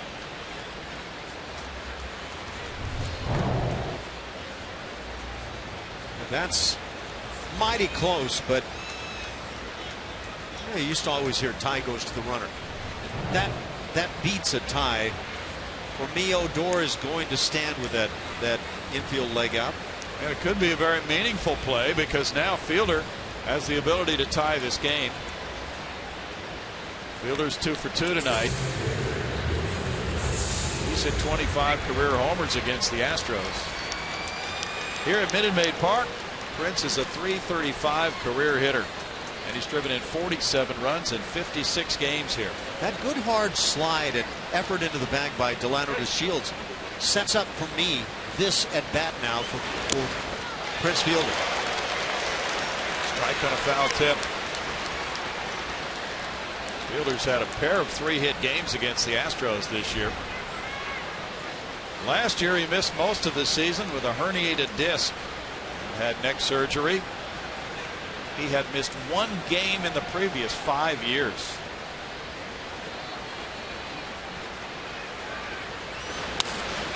In the air, Marwin Gonzalez, and it's Castro with the catch. McHugh out of trouble with a 3-0 lead in the 5th.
Our Progressive Insurance fan of the game, and tonight a very special guest. With all that's been going on with our military the last couple of days, we thought it was a good idea to honor someone who's a family member of a disabled veteran. Johnny Nemechek, a sophomore at Friendswood High School, is a Folds of Honor scholarship recipient. Tell us a little bit about, first of all, Folds of Honor and what that is. Well, the Folds of Honor is a nonprofit organization that provides educational scholarships to children and spouses of wounded and deceased veterans. And your father was a disabled Air Force veteran, is that right? Yes, sir. That is correct. I just want to thank him so much for his service, and I want to thank all the men and women who have served this country. What does it mean to you to get this scholarship to help you with your future educational plans? You'd like to go to the Air Force Academy, wouldn't you? That would be great. This scholarship is actually going to help me out a lot going down the road, and I just want to thank the Folds for just giving it to me and helping me out. And I want to thank Budweiser and Silver Eagle Distributors for helping make all this possible with the Folds. There are a lot of corporate sponsors for the Folds of Honor. It is a terrific organization. Now, Johnny got to throw out the first pitch tonight, and you did a pretty nice job, but that's a little nerve-wracking, isn't it? I was very nervous going up there with all those eyes on me, but it was a great honor to be able to do all that. Well, nice job, and congratulations on being our Progressive Insurance fan of the game. Thank you so much. Way to go, Folds of Honor. Back to you guys. Thanks, Bart. Where'd you get the cap anyway? That is some kind of a cap. There's strike one to Marwin Gonzalez. Is 1 for 2. Beautiful cap. Haven't seen that one. It's kind of ideal for the All-Star effort. It certainly is. 4th of July just passed. Good occasion to break that one out. Marwin takes, and it's a 1-ball, 1-strike count. He singled and scored in the 3rd inning when the Astros scored a couple. 67 pitches for Martin Perez. Toronto beat Tampa Bay in Toronto 6-2. Hutchison 9-2 now. It's chopped off the plate and it goes foul.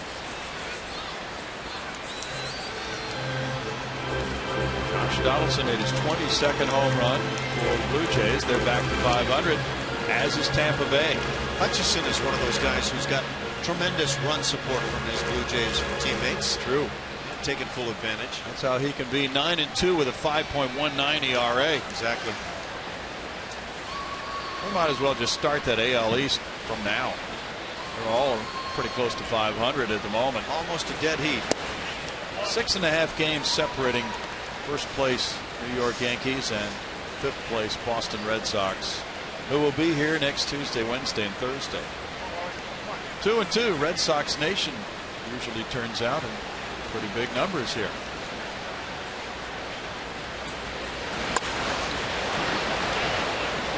In the AL East, the Yankees came into play tonight with a 3.5 game lead over the Rays, but they have lost. Let's see, no, they're still playing.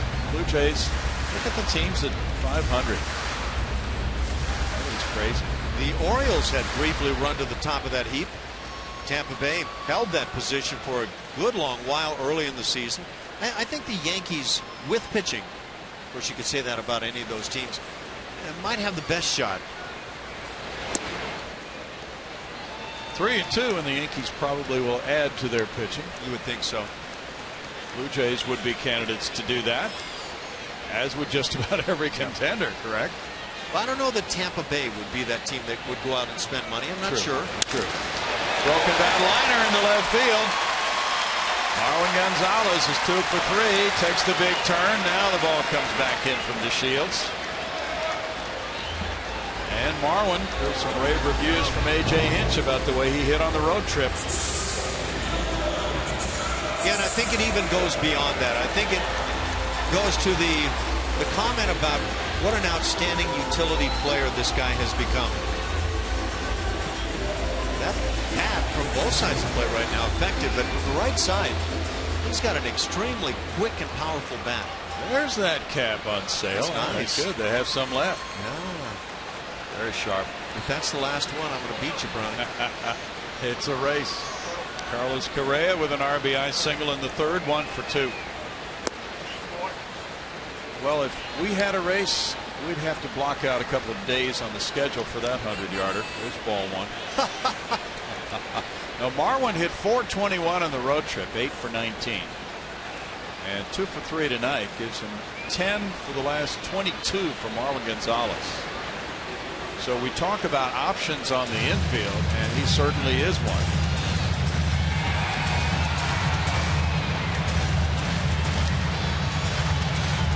Of course, the one question mark on the infield right now has been first base. So how might that all come to play? He has played there some. Strike. 1-1. By the way, the Astros will have to make a player move tomorrow because Scott Feldman comes off the disabled list to pitch tomorrow night's game.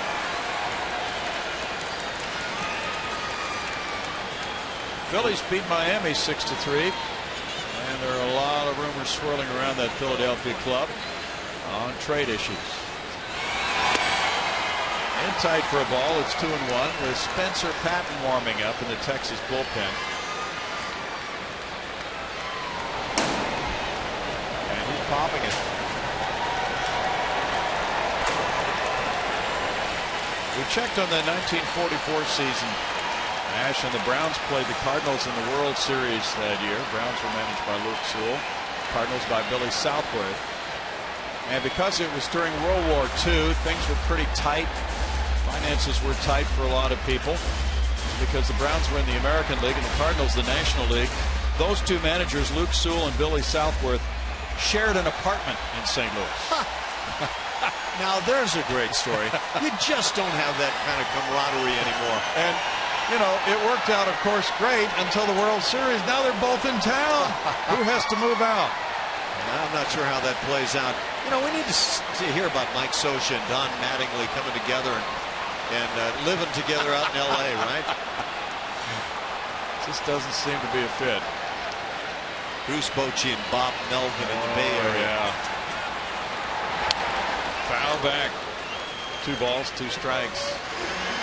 Yankees beat Seattle at Yankee Stadium 4-3. Tanaka wins his 6th, beating Beimel. Andrew Miller with his 19th save.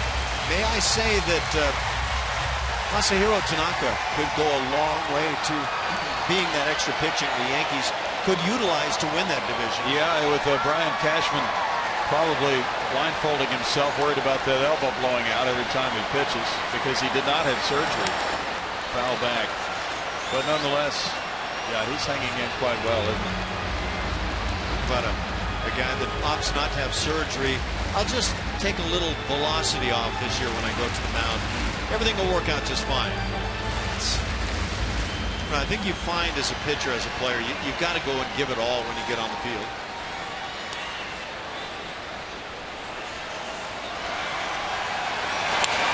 Foul back as the Astros try to build to their 3-0 lead. Each club with 9 hits and no errors. The Rangers have left 6. The Astros have stranded 3.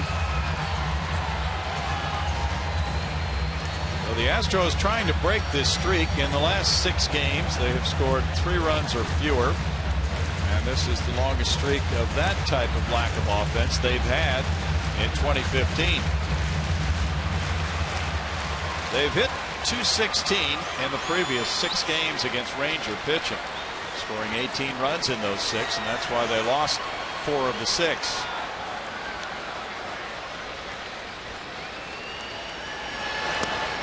That's a punch out, and Correa is down for out number 2. Strikeout number 2.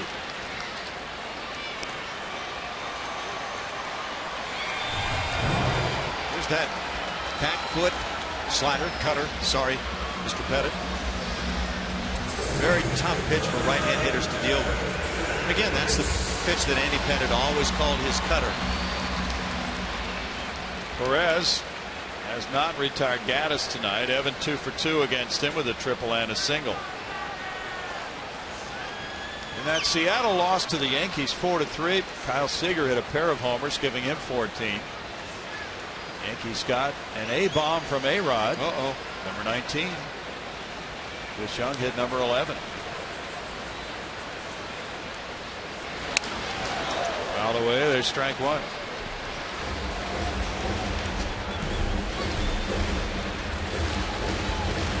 If you're a baseball fan with thoughts of what might happen here at the end of this season, Alex Rodriguez, who was not named to the American League All-Star team, may have a chance to do something big in the postseason.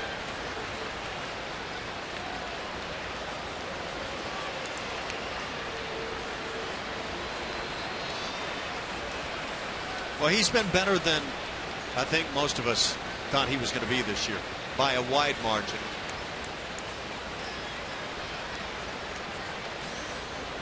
They'll be starting a little bit later in Anaheim, Boston and the Angels. Foul back, 0-2. C.J. Wilson goes tonight for the Angels. They really finished up to the All-Star break on an up note to take over the top spot in the AL West.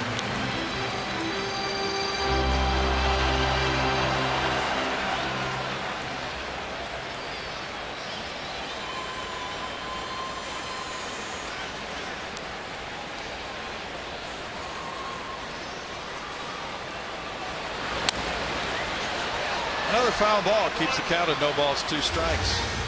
Evan Gattis, with 54 runs batted in, has just improved so much in run producing situations as the season has evolved, and he is the club leader in the RBI department.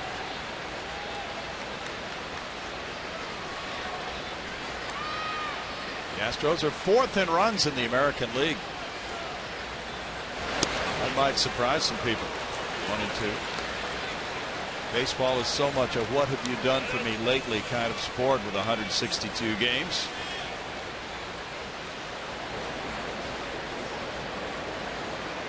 But the Astros twice now. They did it during their 7-game losing streak earlier this year, and they've done it during the 6-game losing streak. They have just fallen into a team slump in both of those streaks. They scored 16 runs when they lost 7 in a row earlier this year. They've scored 7 runs in their last 6 losses, and it's just something that seems to be infectious. But now tonight the hits are sprinkled throughout the lineup. You can see some amazing stats on Baseball Reference. Many places will have them.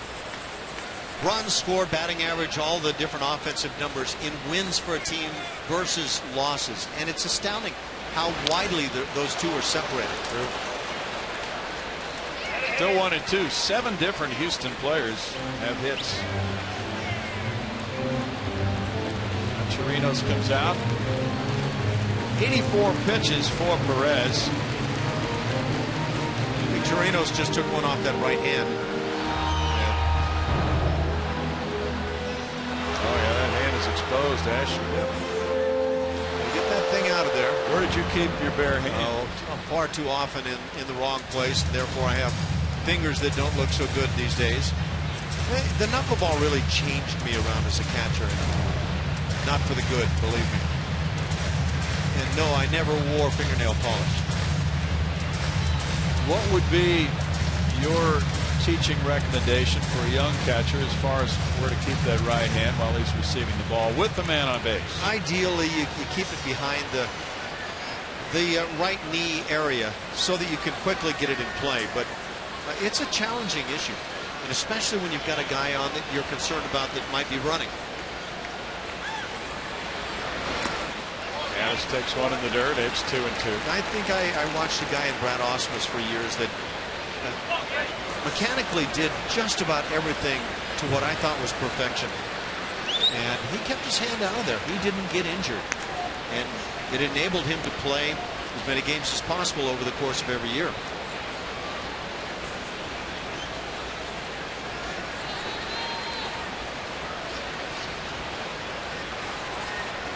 The Astros are 17-19 in games started by left-handed pitching.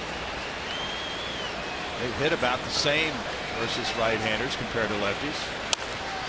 Roll to shortstop. Andrus to second to Odor for the force on Gonzalez. No runs ahead, a man left. 3-0 Houston.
Lines. Book your low fare now at southwest.com. By Geico. 15 minutes could save you 15% or more on car insurance. Visit us at geico.com or call 1-800-947-AUTO. And by Whataburger. You've never had a club sandwich quite like this. The Whataburger Honey Mustard Whata Chicken Club. Here for a limited time. 3-0 game here in air-conditioned comfort at Minute Maid Park. The Astros lead it. They got one in the second on a single by L.J. Hose, and they got two more in the third. An Altuve double, scored run number 2, and a Correa single got the third run home. Colin McHugh has scattered 9 Texas singles through the first 5. Here's Adrian Beltre taking strike 1. Beltre got a hit to left and line to center.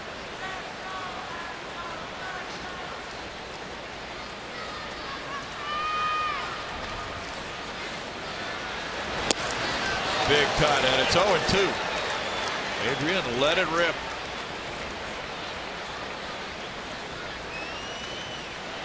Perfect little slider cutter to start things outside Black. And then goes with that 4-seamer away to get the big swing.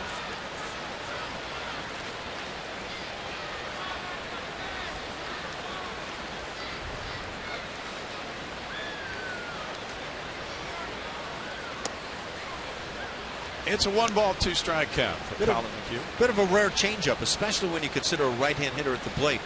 Love to see more of that pitch. We don't see a lot of those. You know, and that was part of the conversation with Lance McCullers today. He's game to throw it to right-hand hitters. Colin throws it about 6% of the time. And the high rider makes it 2-2. At home, McHugh is 5-2 with a 5.74 ERA this year. Marwin backs up at third base. Curve in the dirt, and it's 3-2. Well, the Angels are getting underway momentarily at home, as we mentioned, against Boston, with the co-leaders in homers in the American League, Albert Pujols and Mike Trout, with 26 each. They're the 8th teammates with 25 or more at the All-Star break since 1933, when the All-Star game began. Correa to his left, and he drops it. He didn't have his balance. He was a little late on the takeoff. Things just didn't seem quite in balance for Carlos, and Beltre reaches. Looked like he handled it with the glove beautifully, and then ball simply came out when he tried to make the transfer. But you're right, Brownie, that the footwork there didn't feel like ballet was involved. It's ruled a single for Beltre. That is 10 singles for the Rangers. And Mitch Moreland's the batter. He's 1 for 2.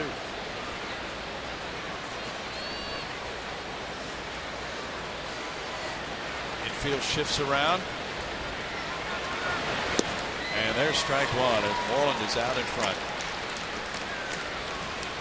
Now you remember that great home run race in '61 between Roger Maris and Mickey Mantle of the Yankees. 61 and 54, I think it ended, right? Right, and Maris at the break had 33. Mantle had 29.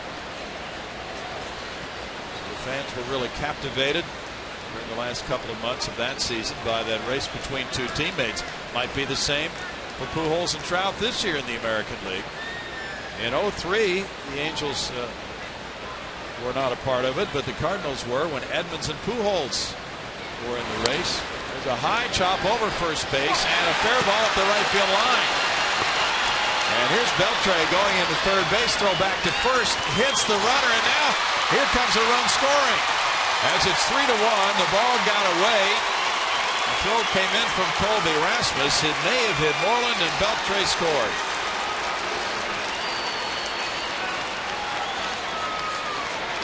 Oh, what a tough way to get an error if you're Colby Rasmus. You put a throw pretty much on the money at first base. And I think John Singleton might have gotten himself kind of locked behind the runner. Oh, yeah. How often do you see a chopper like that, that even if it had landed outside of the line, was deemed to have been fair over the bag, and that's accurate as to where it needs to be fair. Just looking at that replay, he seemed to lose his focus And he was unhappy that the ball was fair. Here's Hamilton, 0 for 2. He smacks one foul. Now he represents the tying run. So a single and an error on Rasmus with the throw getting away, but Singleton was looking up the right field line, and then he turned back toward the plate, took his eye off the plate as the throw from Rasmus came in. Chad Paul's warming up for Houston, and the curveball gets Hamilton out in front. 0-2. Beltre hustled around to score on the Rasmus error, his second of the year.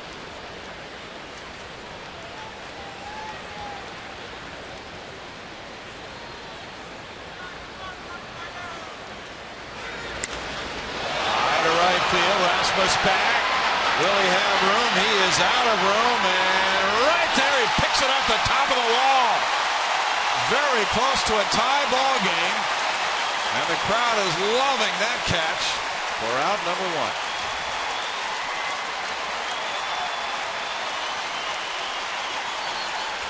I think the issue there for Josh Hamilton was I don't think that had a chance to be a single, and that's all they've done all night.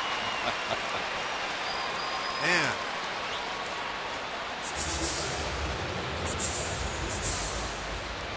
Well, that's about as close as it comes.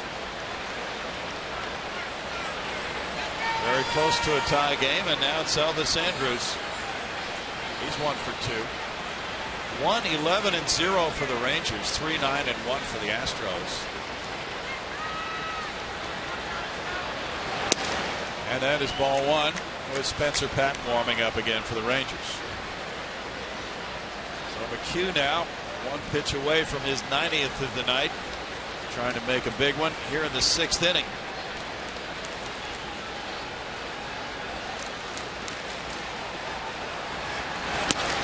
Oh, that pitch way up and in, and he got a swing, and it's 1-1. Classic case of a hitter making up his mind he was going to get a fastball, and when he did, no matter where it was, he was going to get the big swing.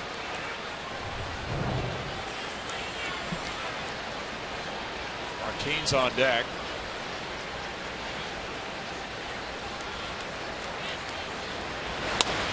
Off the end of the bat, popped up.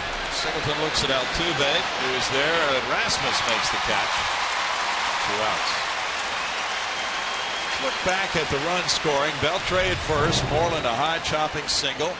Rasmus over, up against the wall, and he throws it into first. Look at the positioning of John Singleton. He got behind the runner, and you know, I wonder, you were talking about that John seemed to get maybe distracted, disappointed as the chopper went over the bag and called a fair ball down the line. Did that prevent him in some way from getting on the other side of the runner and being able to handle the throw? It probably did, having looked at that other angle on it. Martine is 0 for 2. It looked as if he turned into a fan or a spectator and was so disappointed that he just lost his concentration, lost his focus. Another big swing by a Rangers hitter.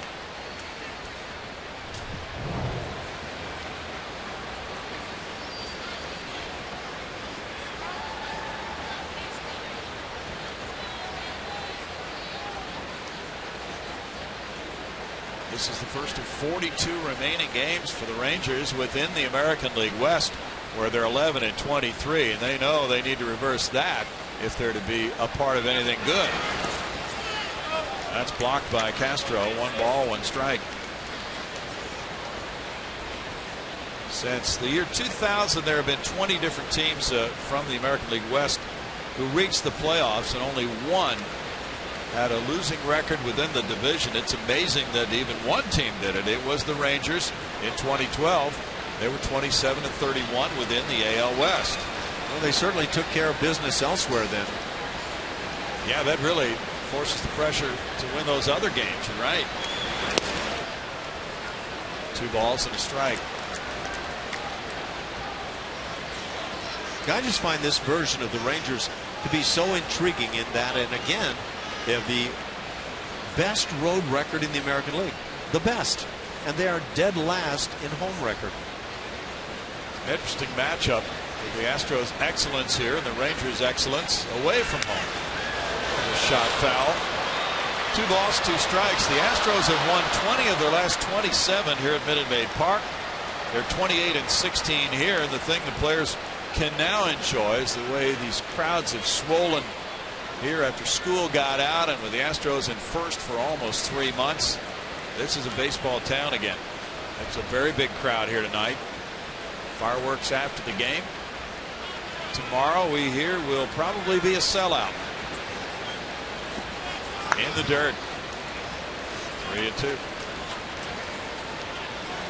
It's a 6:10 start time tomorrow night. Some of you might have noticed the earlier start times on Saturdays this season of 3:10. Those have now all gone past us, and everything on Saturday will be a 6:10 start, I believe, for the rest of the season at home.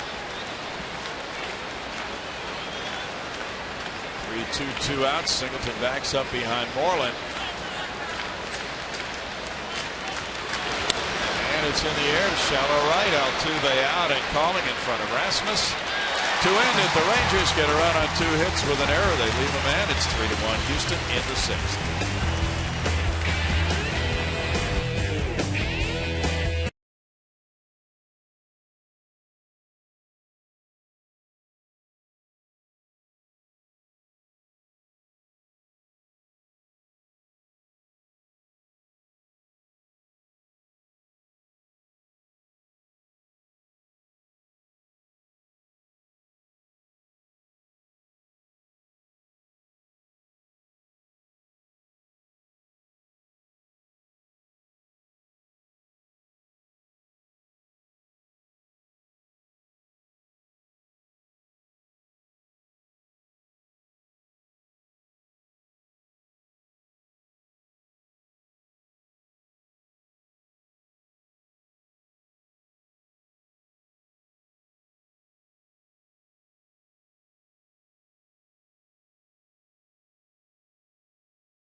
Offensively, Jake Marisnik got it all started as the Astros already were leading 1-0. Jake with a lot of hustle came up with a double. Jose Altuve with a lot of muscle came up with a second double, made it 2-0 Houston. And then Carlos Correa shot one on the ground back up the middle for the base hit to drive in Marwin with the 3rd run. And the Astros still staying there. 3-1 now. The Astros lead it over the Rangers. And so they've had an active night already, but this game far from decided as the Astros come up here in the bottom of the 6th inning with that 3-1 lead. The Rangers are changing pitchers. They're going with Spencer Patton. Time now for our AT&T call to the bullpen. Martin Perez goes 5, allows 9 hits, 3 runs, and here's the right-hander Patton. In 11 games, no decisions, an ERA of 8.71. See, not a lot of work there, just the 10 1/3. That's a pretty nice little strikeout to walk ratio, 9-2. Patton is 27 years old from Urbana, Illinois. I'd like to take your chances, though, with a guy that gives up 3 home runs in just 10 innings. Colby Rasmus is going to take his chances. He's 0 for 2. And the fastball is off the plate, ball 1. Perez allowing 9 hits and 3 runs in 5 innings. Walked 2. And fanned 2, 3 double plays behind him in his return to the rotation after Tommy John surgery more than a year ago. Foul ball past Rich Dower, the first base coach, and that makes it a 1-1 count. 86 pitches for Perez tonight, 54 were strikes. Patton pitched 9 times last year for the Rangers with a 1-0 record and a 0.96 ERA. Went to Southern Illinois Edwardsville. Foul ball out of the mitt makes it 1-2. Patton was drafted by Kansas City in the 24th round in 2011. Traded last year for Jason Frazier. Ranger bullpen has 8 blown saves. A 4.38 ERA is the highest in the American League. It's 2-2. Ranger pitching has accounted for a 4.21 ERA overall, starters and relievers combined. That's 25th in the major leagues.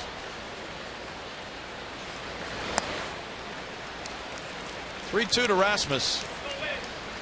Just got a question on Twitter. Will we be keeping you abreast of the Angels game? Absolutely.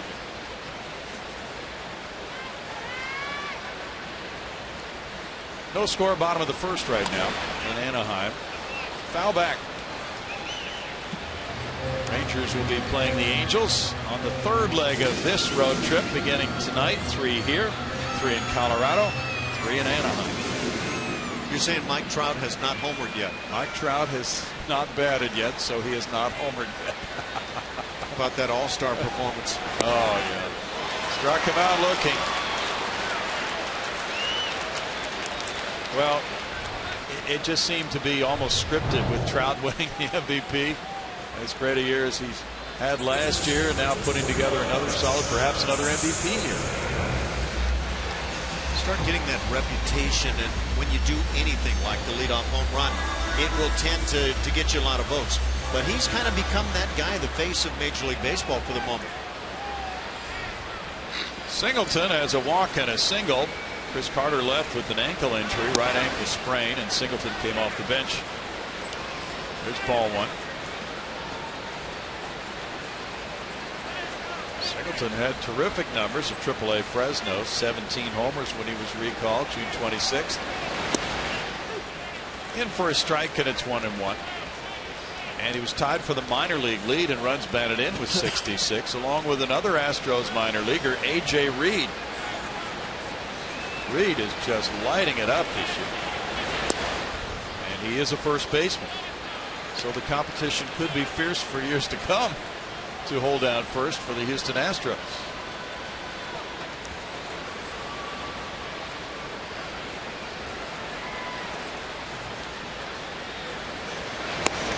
Big cut, and it's 2-2 to John Singleton.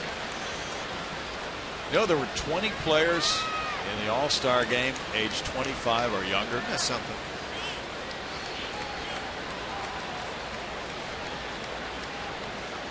Preston Tucker on deck to hit for L.J. Hose next. Fastball and a strikeout. So Patton zips one by Singleton, and now it's Tucker pinch hitting. When that fastball right there is getting swung through consistently by a hitter, something mechanically, something has to be going wrong. And for John Singleton to put up the numbers he's put up in the minor leagues this year in AAA, just it leaves you wondering what happens between the 2 levels. Preston Tucker, the pinch hitter for L.J. Hose, at 256, has 21 runs batted in with the 5 homers, and there's strike 1. And Tucker, as a pinch hitter, is 2 for 4, 2 homers, 4 runs batted in. He hit 300 on the road trip. 1 ball, 1 strike. He leads the club with those 2 pinch hit homers, and in fact those were his first 2 in the majors.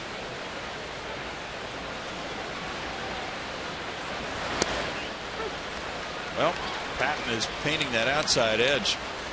It's a 1-2 count. Has command of that pitch. He appeared here May 6th and gave up a 2-run homer to Chris Carter.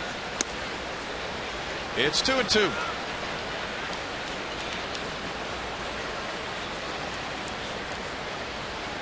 Rangers have a 71-45 lead in the all-time series with the Astros.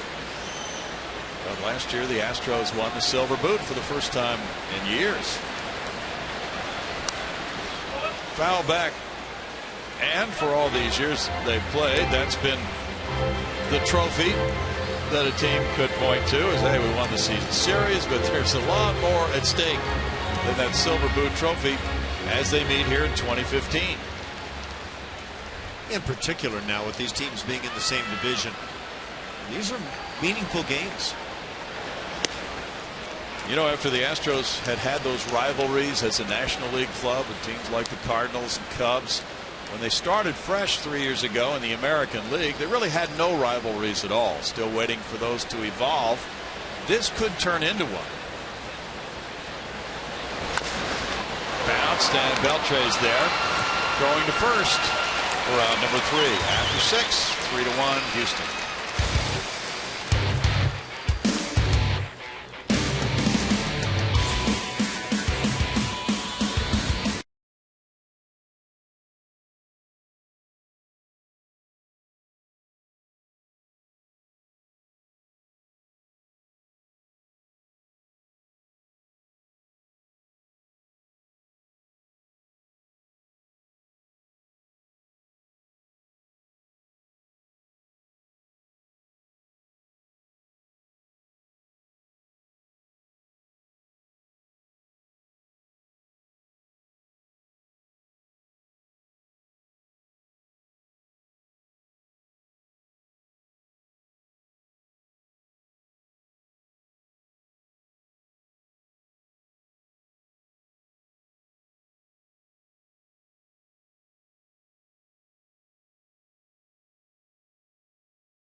To 1, Will Harris set to go on the hill for the Astros. The Astros face the Red Sox in a 3-game series, July 21st to the 23rd. That Wednesday game, July 22nd, is also $1 Hot Dog Wednesday, presented by Nolan Ryan Beef here at Minute Maid Park. And for tickets, call 1-877-9-ASTROS or go to astros.com. And come hungry, guys.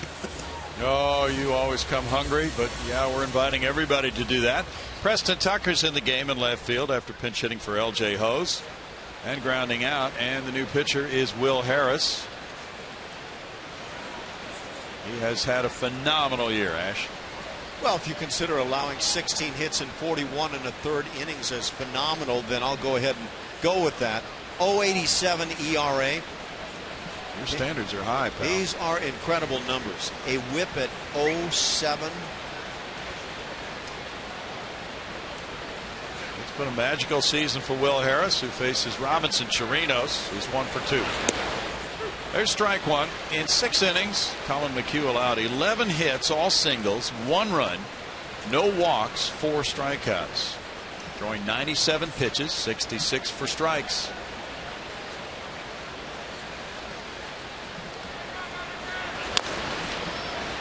It's not as if Will Harris throws 98 miles per hour, but he just has such good command of everything he throws, Ash. Yeah, it's not watching Aroldis Chapman dominate hitters with an over 100-mile-an-hour fastball. But he does throw hard, and he's just put together a season that it's going to be hard for him to ever match. For instance, last year, 27 hits in 29 innings, so he's kind of that 1 hit per inning kind of guy, but it has come together this year under Brent Strom. Will got a little relaxation in over the All-Star break in Louisiana. He pitched 5 times on the 10-game road trip. Did not give up an earned run. He gave up a couple of unearned runs in Boston. 1 ball, 2 strikes. He was a waiver claim last November, and the strength of this team began to be assembled with that move And then the signings of free agents after that in December. Luke Gregerson, Pat Neshek, Joe Thatcher came back. Foul ball up here. And it's still 1-2. Phil Boudreau almost made that catch. I didn't know you could make a catch from under the desk. Well, he had his hand sticking up. No hand left behind, you might say. Boots has made many plays up here down through the. Have we ever caught a foul ball up here, Boots? Never. Okay, there's one that ricocheted off the back wall, he said. 2-2. You were in the booth at Old Tiger Stadium, right? Oh my, yes. That's not only a bring your glove, but bring your entire catcher's gear booth. That was just the wall behind where the visiting broadcasters sat was just pockmarked with foul ball marks. To shallow right, Colby Rasmus is tracking it down. 1 out. And now look at tomorrow night's pitching matchup presented by Chevron. Care for your car. Scott Feldman back in the fold as he takes that 4-4 record to the hill. 4.80 the ERA. He'll go up against the veteran Colby Lewis, who's 8-4 for these Texas Rangers. ERA about equal with that of Scott Feldman. So it should be fun. Like you said, Brownie, that, what is it, 6-10 start?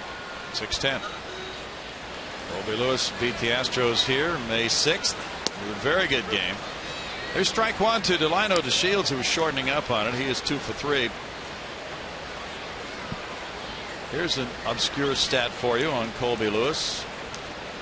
He has the best whip, walks and hits per innings pitched against the Astros in history.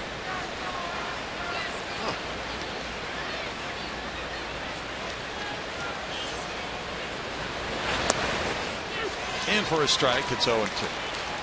I guess I would have taken my stab at somebody who had pitched for a team that had played against the Astros a bunch, and maybe a Cardinals pitcher through the years, but that's pretty impressive. Yeah, maybe somebody like Bob Gibson.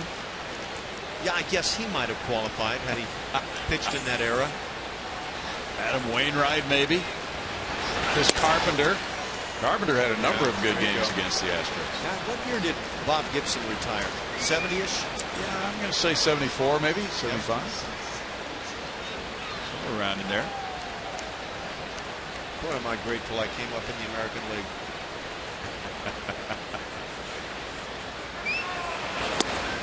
Just missed off the corner. 36,904 the paid attendance tonight.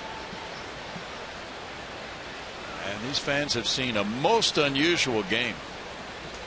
The Rangers got 4 consecutive hits in the first inning and did not score.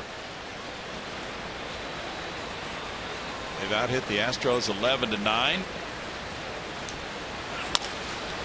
Bouncer third. Marlon Gonzalez to John Singleton. And the speedy DeShields is retired. 2 outs. That's pretty good awareness there by Marlon Gonzalez, quickly getting rid of the baseball to get that speed of DeShields going down the line.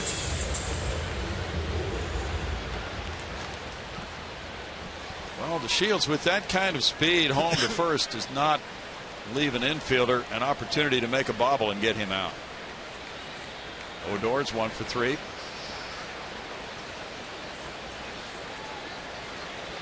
Boston nothing, the Angels nothing. Top of the second inning. Wade Miley's on the hill for the Red Sox. Means he should probably be pitching here next week, right? Yeah, that would seem to set up that way. How about the off day?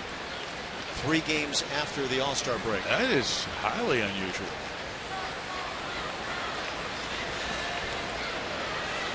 I believe George Springer has a charity bowling event Monday night. Hopefully he is just the MC. 1 ball, 1 strike. George seems like the type of athlete who can do about anything. Break it down left-handed and I'm game. Okay. What's he going to do? Race the bowling ball to the pins? Ooh. Balls don't have a chance.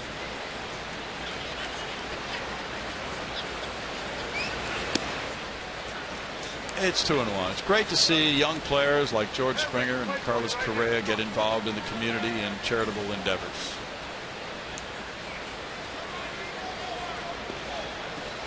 George, even though he is in a cast, is very much a part of this team. He made the road trip, and he's a cheerleader right now. What are we hearing about his return, Ash? No, I haven't heard anybody speculate on that. I think it was the standard 6 to 8 weeks kind of an injury. Apparently he's lost some range in the process while being on the DL. Okay, that happens. But all I can say is that every time we see George, it's like, when are you going to be back? And I bet he is just sick and tired of hearing that. A.J. Hinch referred to that tonight, but said he's been a very positive force in the clubhouse. Fly ball after right center field. Rasmus will watch the flight of this one. That goes deep. It bounces, kicks off the fence, picked up by Marisnik, and stretching it out, Odor hits for third base. He's in with a triple, his third of the year. And the Rangers get the potential tying run to the plate. Prince Fielder. Well, that broke the string for the Rangers, all their hits being singles up until this point.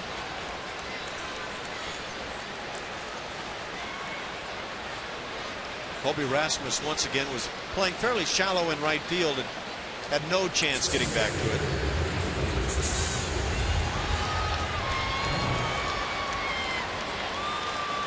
Now Fielder, who's 2 for 3, is the batter. And a real challenge here for the Astros, leading 3-1 to get Fielder with Beltre on deck, maintain this 2-run lead in the 7th inning. It's ball 1. That is a pitcher's pitch right there.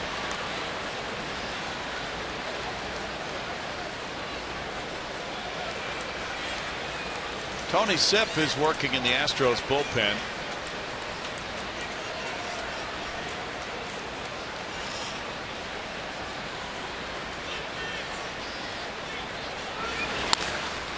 A shot, but Correa's right there, positioned perfectly to throw out Fielder. No runs, a hit, and a man stranded. 3-1 Houston in the 7th.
It came in the 2nd inning, leading it off for the Astros. Evan Gattis in the bottom of the 2nd hits a ball, and he hits it hard into right center field, right up on just a section of Cowles Hill. He keeps on churning all the way around to third. A triple for Gattis, his 5th triple of the year for the club leader.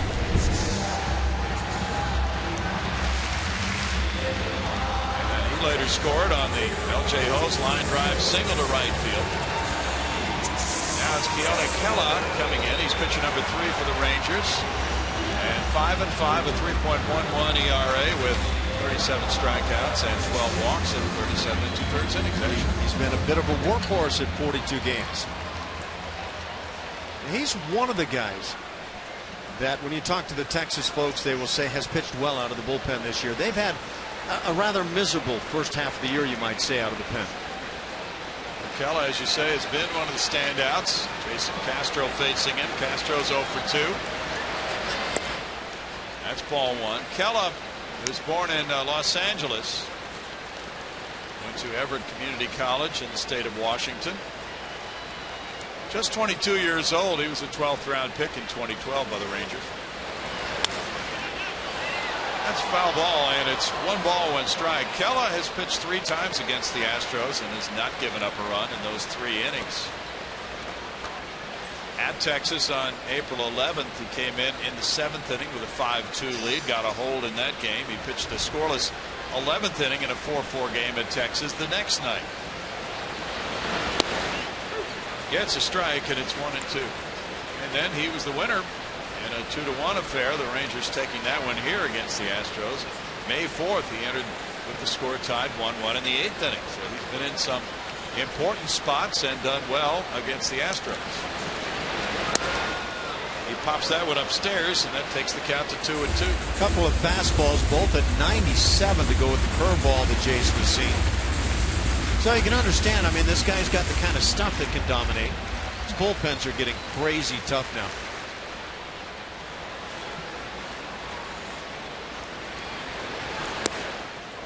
Inside with the slider, it's 3-2.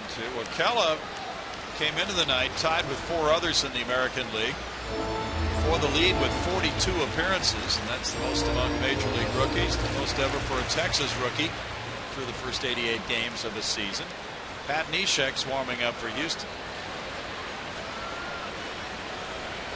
Marisnick on deck. Foul ball keeps Castro alive at 3-2.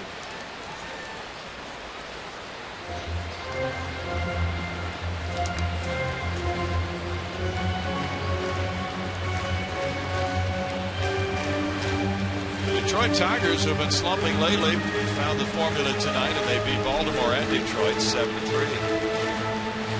Sanchez beating Ubaldo Jimenez. Brad Ausmus will take more of that type of pitching. 6 innings, 2 runs from Sanchez. That is a leadoff walk. Castro reaching on walk number 3 of the night for Ranger pitchers.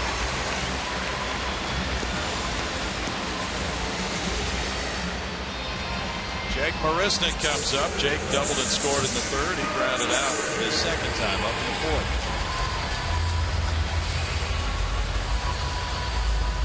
Marisnick glanced down at third base coach Gary Pettis. Beltre's in tight. So there's a chance he could be sacrificing. Beltre's in very close. And he pushes a bunt. Kella will look at first base, and that was a great job by Mitch Moreland of backpedaling to the base while keeping his eye on that toss. That could have been disastrous for the Rangers. Watch Jake Marisnick get down the line. Big guy. And he really does move it with each stride. He makes it very close. Stepped in the right place. Sacrifice from 1 to 3 by Marisnick. And it's Altuve with a shot at driving in Castro from 2nd now. That's one reason this fielder, who was the first baseman, Moreland, was hurt, then became the DH. Moreland is such a good defensive player at that position. Altuve has a walk, an RBI double, and a ground out. This is a big potential run represented by Castro here in the 7th inning. Odor has moved behind him and is close to being exactly behind second base. That opens up the right side of the infield more for Altuve with that positioning. A.J. Hinch and Jake Marisnick talk over that last play.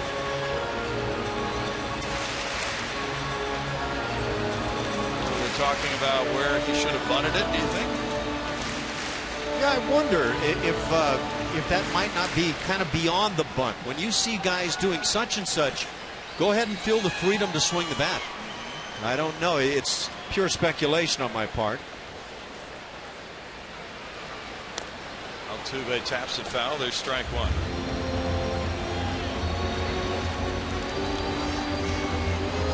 You know, and it also could be about the bunt. If in that scenario you see somebody playing back, go ahead and put it maybe even toward the shortstop. Although Beltre's so good on the third base side there, cutting in front, I don't know that that would be an option.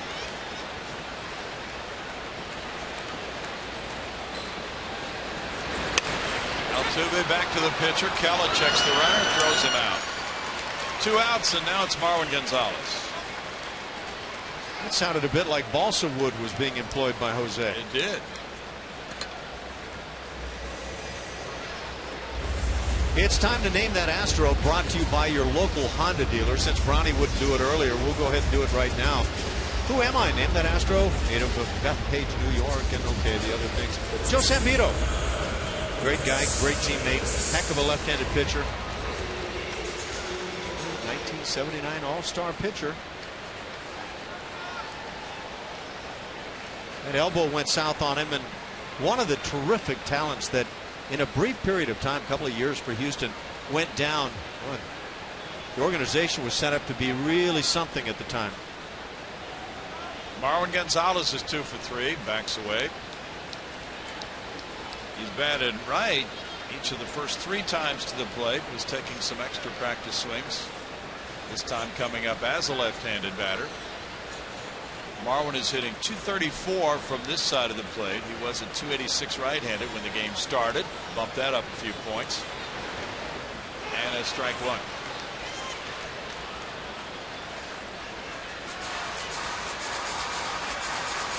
J.D. Martinez hit his 26th home run of the year tonight for Detroit, and Victor Martinez his 6th. And that team's playing .500 ball. Yeah.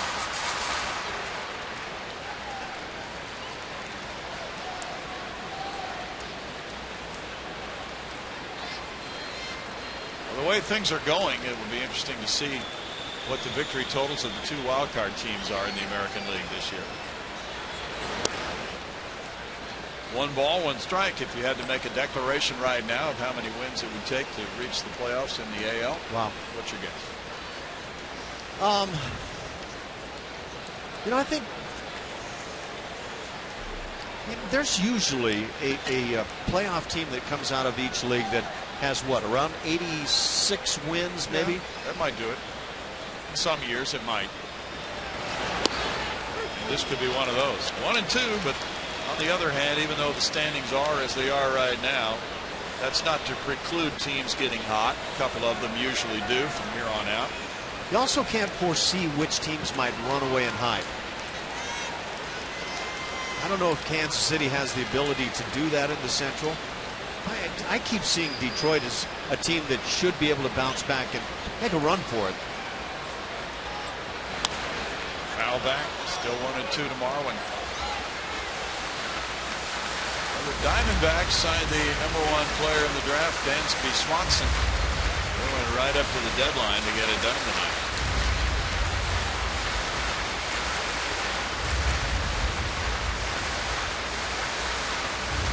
He's the Vanderbilt shortstop. And it's the 2nd straight year there was drama involving the #1 overall pick in the draft. As you know, last year with the Astros, Brady Aiken.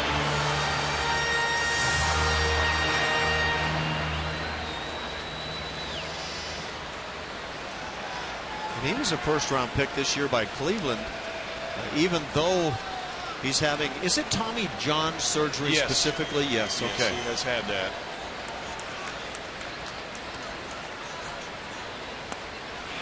Marwin strikes out. That's the end of the 7th inning, and the Astros lead it 3-1.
power player.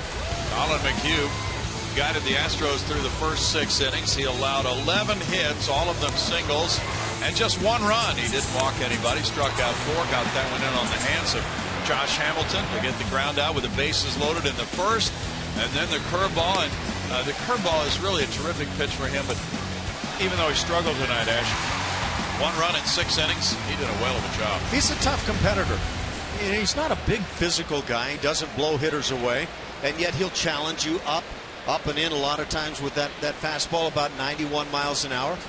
But he does have the other pitches to go with it, and he continually mixes, and even when he's scuffling a bit, he'll find a way.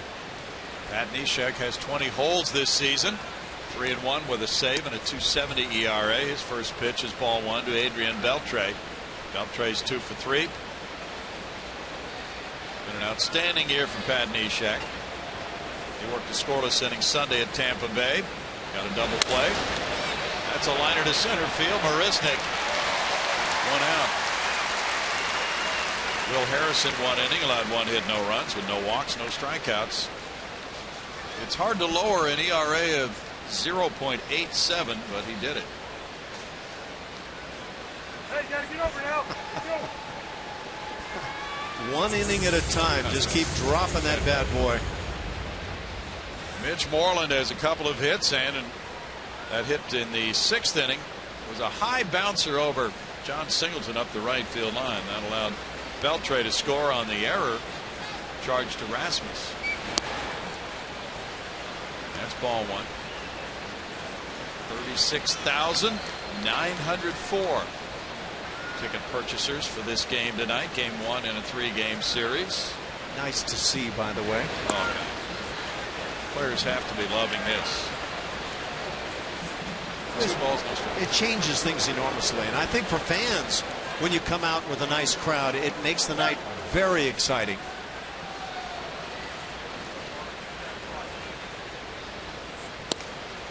Off the plate for Neshek. He falls behind Moreland. It's 3-0.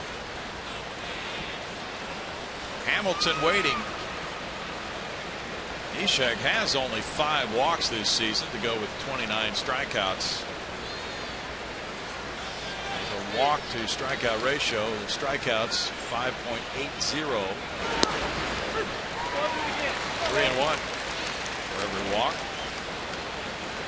In fact, Pat set an Astros record. He started the season with 24 consecutive games without walking a hitter. Now trying to come back. It was 3-0. Now here's the 3-1. And that's in the air deep to left field. Tucker out of room, up against the wall, leaping. And it's off that wall and kicks back to Marisnik on an opposite field double by Moreland. 15th double of the year. That's his 3rd hit of the night. You know, it just seems so improbable you could hit a fly ball that high, coming almost straight down to earth, and have it hit that wall and not land in the fielder's glove or in the seats.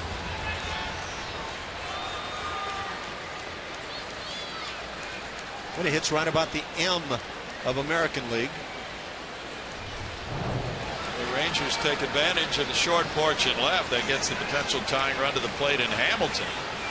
And he came very close to tying the game with a warning track fly ball caught by Rasmus. Last time up, there's strike 1. He's 0 for 3. 2 for 5 for Hamilton against Neshek in his career. Hamilton's a .322 career hitter against the Astros.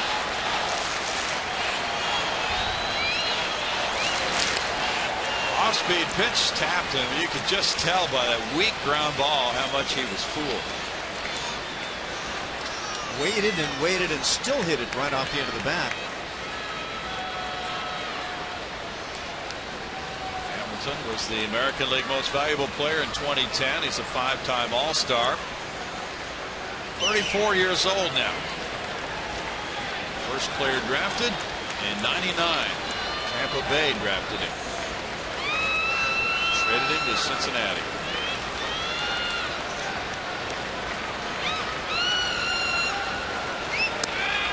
Upstairs, and it's 1-2.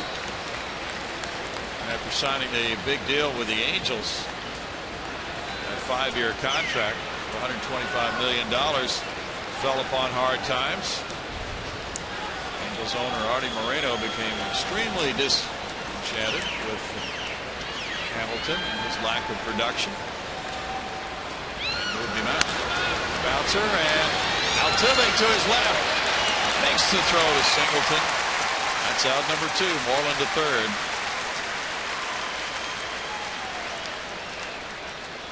Follow the Astros all season with MLB.com. At Bat, the #1 app for live baseball. At Bat is up to the moment with in-game highlights, live look-ins, replay reviews, radio broadcasts, StatCast, and more. Get MLB.com At Bat for your smartphone or tablet. Elvis Andrus with the runner at third and 2 outs. Is 1 for 3. Nationals and Dodgers game has been suspended tonight. There's ball 1. They lost a bank of lights, I believe, in D.C. Okay. It is in D.C. and it's 3-2 Nationals in the 6th inning.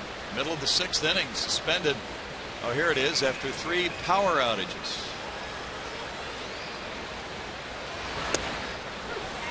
In for a strike, and it's 1-1 for Neshek. That's a good matchup. Possibly a precursor of a postseason matchup between the Dodgers and the Nats.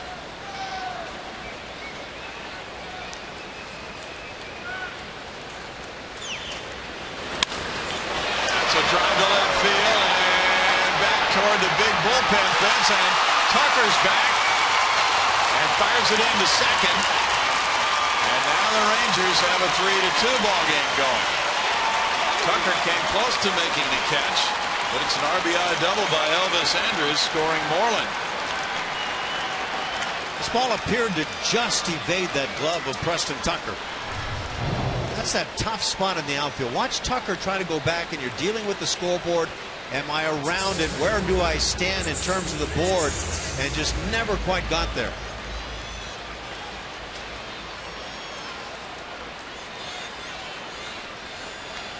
And you can see how close he comes.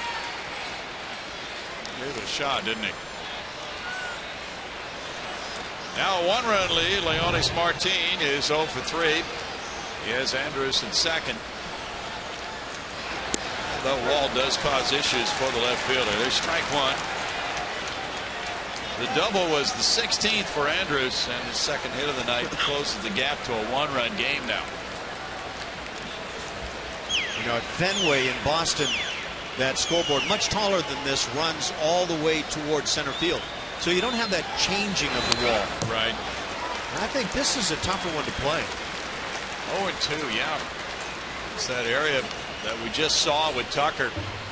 The wall ends and juts directly back, and it's difficult for a left fielder to know exactly where that wall does end when he's keeping his eye on a fly ball. That's right where that one landed. Red Sox nothing, Angels nothing. They're in the top of the 4th now in Anaheim.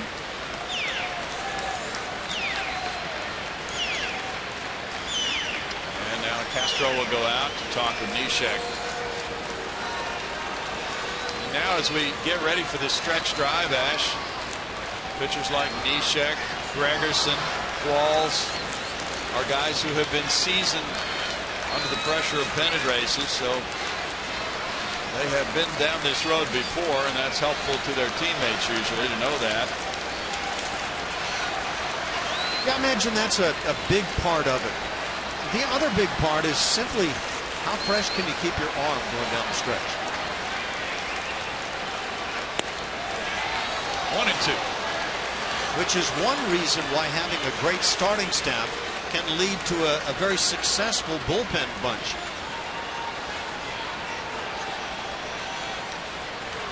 A.J. Hinch talked in the media about how heavily the Astros bullpen has been used to this point of the season, and it's responded very well. 2 balls, 2 strikes coming into this game tonight. The Astros bullpen ERA, the second best in the American League, 2.67. 17 wins.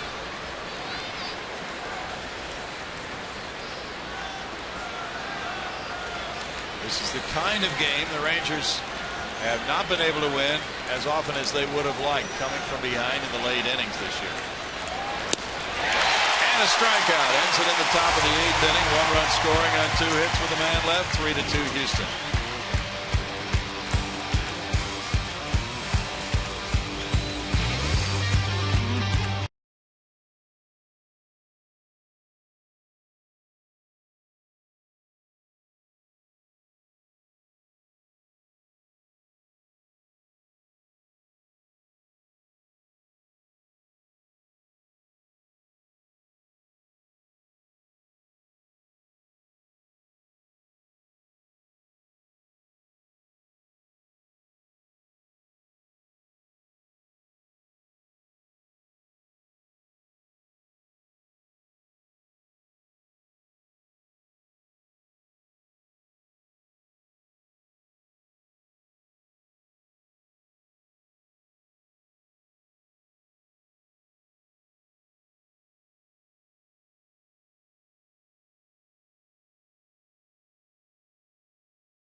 Here's the play involving this fly ball off the bat of Odor. The Shields took off, and then he couldn't locate the baseball. It was caught in right field by Colby Rasmus, who doubled him off first on the throw to John Singleton.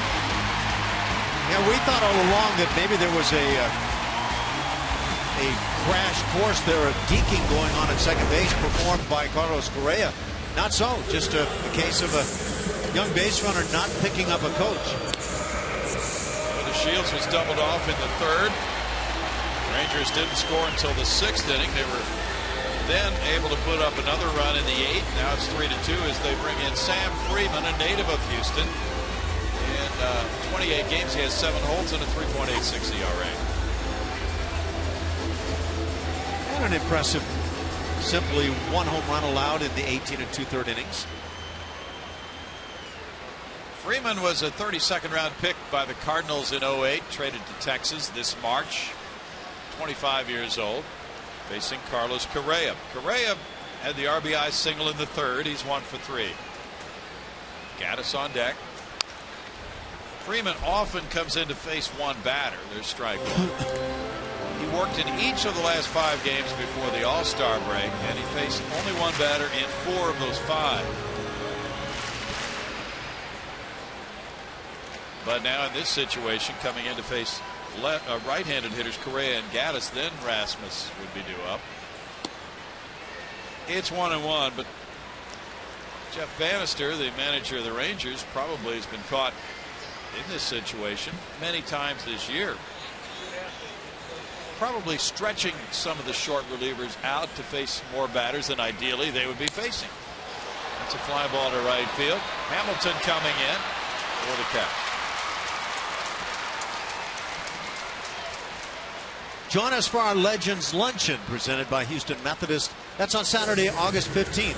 Enjoy lunch with the Astros alumni and coaches, including members of the 2005 Astros, while celebrating the 10th anniversary of the National League Championship.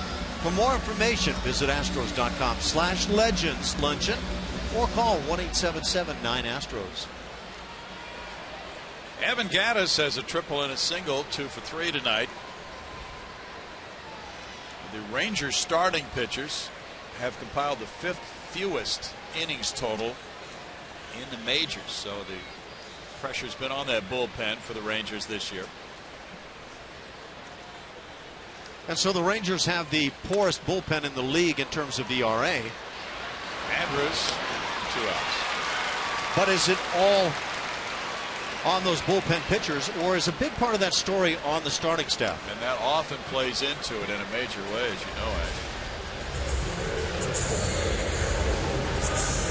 2 outs quickly for Freeman. Now Rasmus, who's 0 for 3, tries to add to the Astros lead. In the 9th inning, the Rangers are scheduled to send up their 9-1-2 batters, Chirinos, DeShields, and Odor. And it would be really important for the Astros to keep it there because Fielder would bat if anybody reached base. There's strike 1 to Rasmus. Luke Gregerson has been warming up.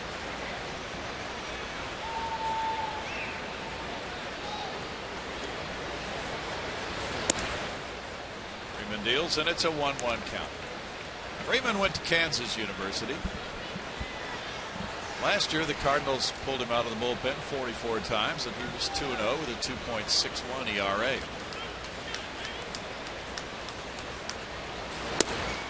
Rasmus takes, and Colby works the count to 2-1. Boston nothing with 2 hits in the first 4 innings. The Angels nothing with no hits in the first 4 innings. Wade Miley is pitching a beauty so far for the Red Sox against C.J. Wilson.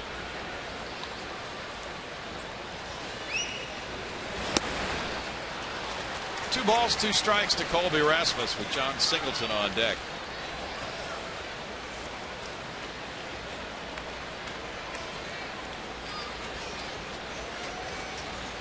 Rangers are 14-14 in 1-run games. The Astros are 12-13. Foul back. Well, Astros fans who came to see the Rangers sweep the Astros earlier this year in early May saw a very good effort on the mound by that Ranger club. In fact, for the 6 games in the season series, the Rangers had an ERA of 2.75 against the Astros. Now a full count to Colby Rasmus. Tonight the Astros have banged out 9 hits. They've scored 3. They'd love to add to this 1-run lead. We're looking at another one of those really good arms. 96 on that last fastball.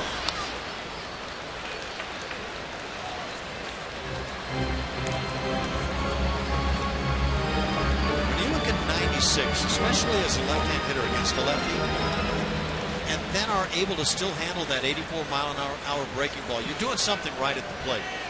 Because there's a tendency to just jump and open up when you see that kind of fastball. In tight, and that's a walk. Rasmus on with 2 outs for Singleton.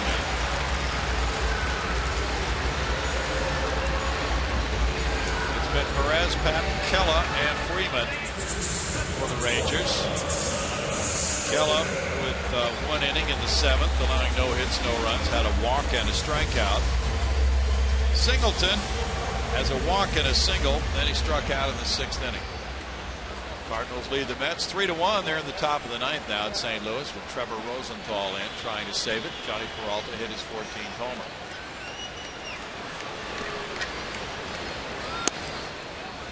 Singleton looks at ball 1.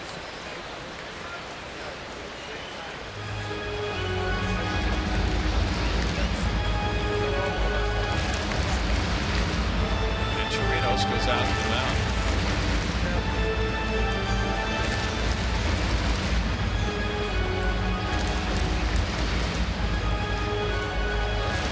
There was a doubleheader between the White Sox and Royals. The Royals won the opener. White Sox are leading 2-0 in the 8th in the nightcap. I think going into the All-Star break, the Royals had played 6 less games than Houston.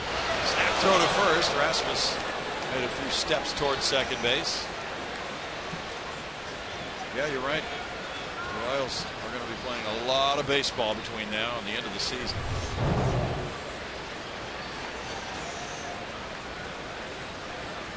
Like Colby had thoughts of running.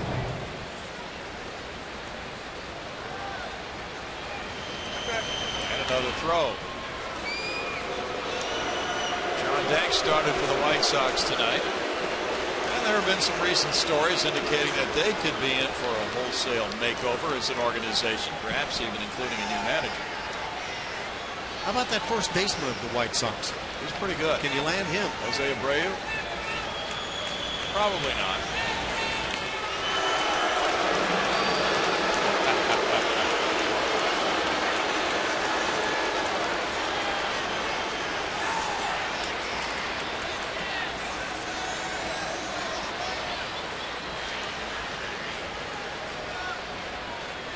Singleton came up with the Phillies, and the Astros made that trade, the Hunter Pence deal. He was a part of that. Which is high. It's 2-0. Jared Cozart, Josh Stein, and Domingo Santana. That was the package the Astros got in 2011 for Hunter Pence. Singleton had a 10 RBI game at AAA this year, May 13th at Albuquerque for Fresno. 2 balls and a strike. Believe it or not, that was not the Pacific Coast League record. A guy named Pete Schneider set that record 92 years earlier with Vernon, California, with 14 runs batted in a game. They were playing in a cornfield somewhere. Must have been.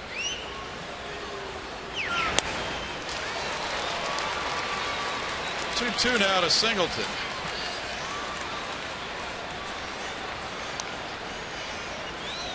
.93 on that fastball for Freeman. Cincinnati 6, Cleveland 1. They're in the top of the 9th in the Queen City. Could be a shakeup coming for that Reds club if you believe the stories that are out there. And it would seem to have quite a bit of truth to it when you think about the Reds and their situation in the NL Central.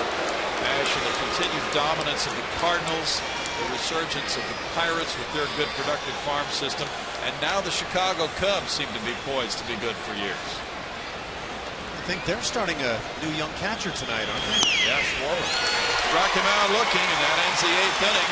3-2 Astros, moving to the 9th.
By Southwest Airlines.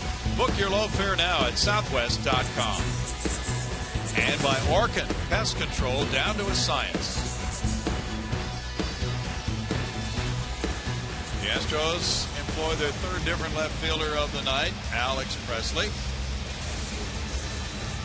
And Luke Gregerson comes in. He is the closer with 18 saves in 20 attempts. And he's been pretty darn good in that lockdown role. 34 times he's been out there, 3-1 with the 20 saves, or rather 18 of 20 saves. Do it one more time here this evening.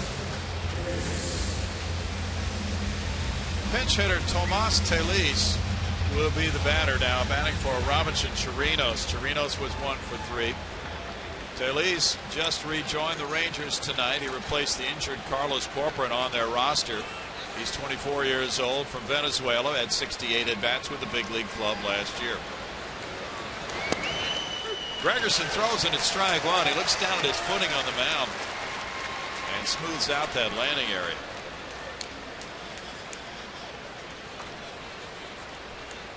Corcoran, we understand, has a thumb injury. That's what placed him on the disabled list today. Oh, that's a beautiful pitch. 0-2. Corcoran was catching a bullpen, we heard. Matt Harrison was throwing it during the workout yesterday, and pain really was intense on that thumb, so he's now on the disabled list. No balls, 2 strikes, and Phillies gets his chance.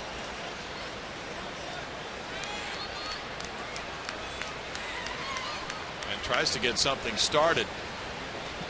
Should Fielder bat here, and it would take a runner on base to get to that 3rd spot in the order. Fielder is 5 for 6 lifetime against Gregerson. Struck him out. 1 down.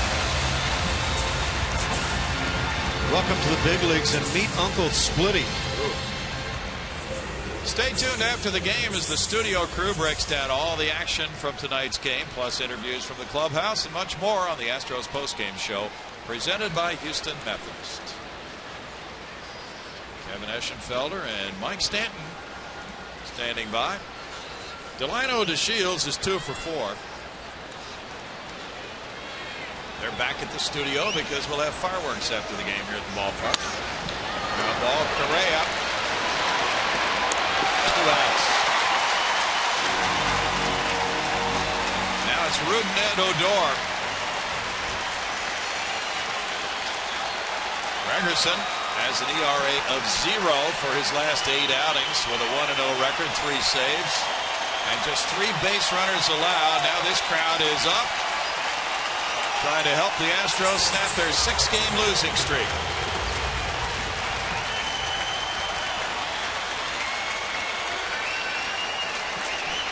Odor has singled over shortstop in the 1st inning and tripled in the 7th.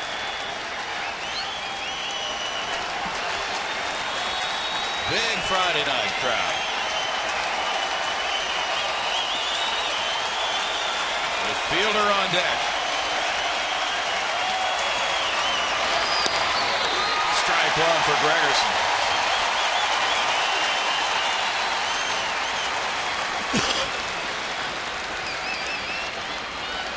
Luke is pitching for the 3rd time against the Rangers. He has 2 scoreless innings against them this year. Bounce off his glove to 3rd. Barehanded throw from Gonzalez, not in time. An infield hit for Odor, his 3rd hit of the night, and that gets Fielder to the plate.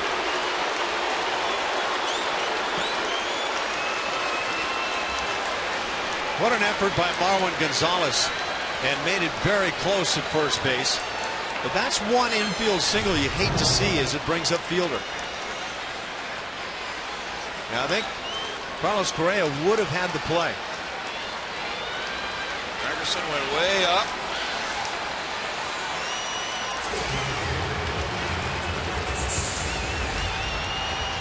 Looked to me like Correa was tracking. 15 hits for the Rangers. And now Fielder, he is 2 for 4.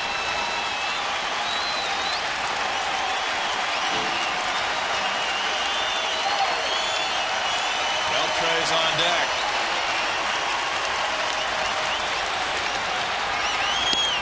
Strike.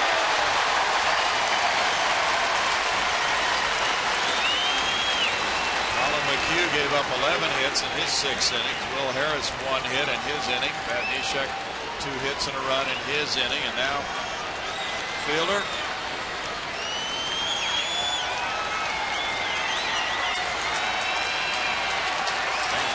Hit the Astros now 15-9 tonight.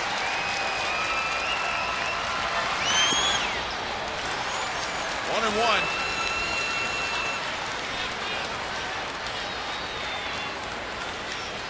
Odor is 5 for 8 in stolen bases.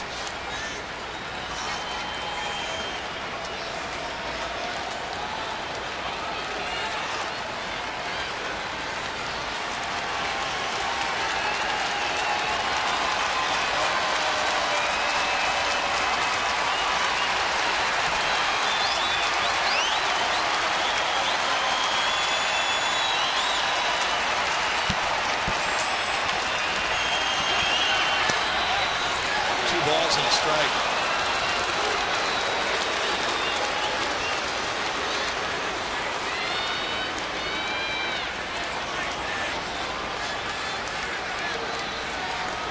Reds and Mike Leake beat the Indians 6-1 tonight. Leake going to 7-5. He beat Trevor Bauer as 8-6.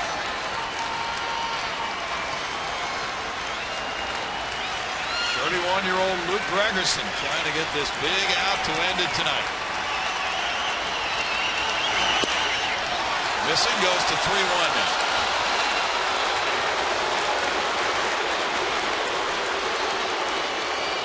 Tough decision, but there's no way you could just cave in and throw a part of the plate strike here on Fielder, even with Adrian Beltre waiting on deck. The Astros have the lead after 8 innings. They are 43-1.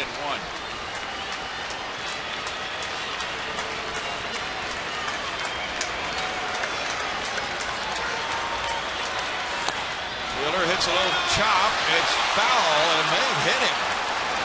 But if he was in foul territory, it would still be a foul ball. If he had been in fair territory and the ball had hit him, he would be out. No claim on the Astros that was the case.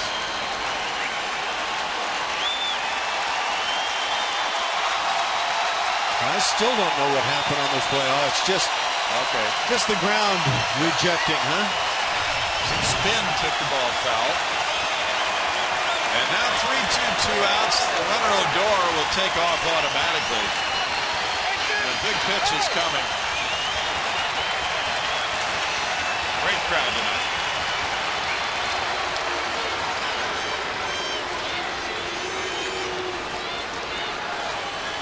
John Singleton is going to play behind the runner now. That'll enable the jump to be even larger. And I don't know.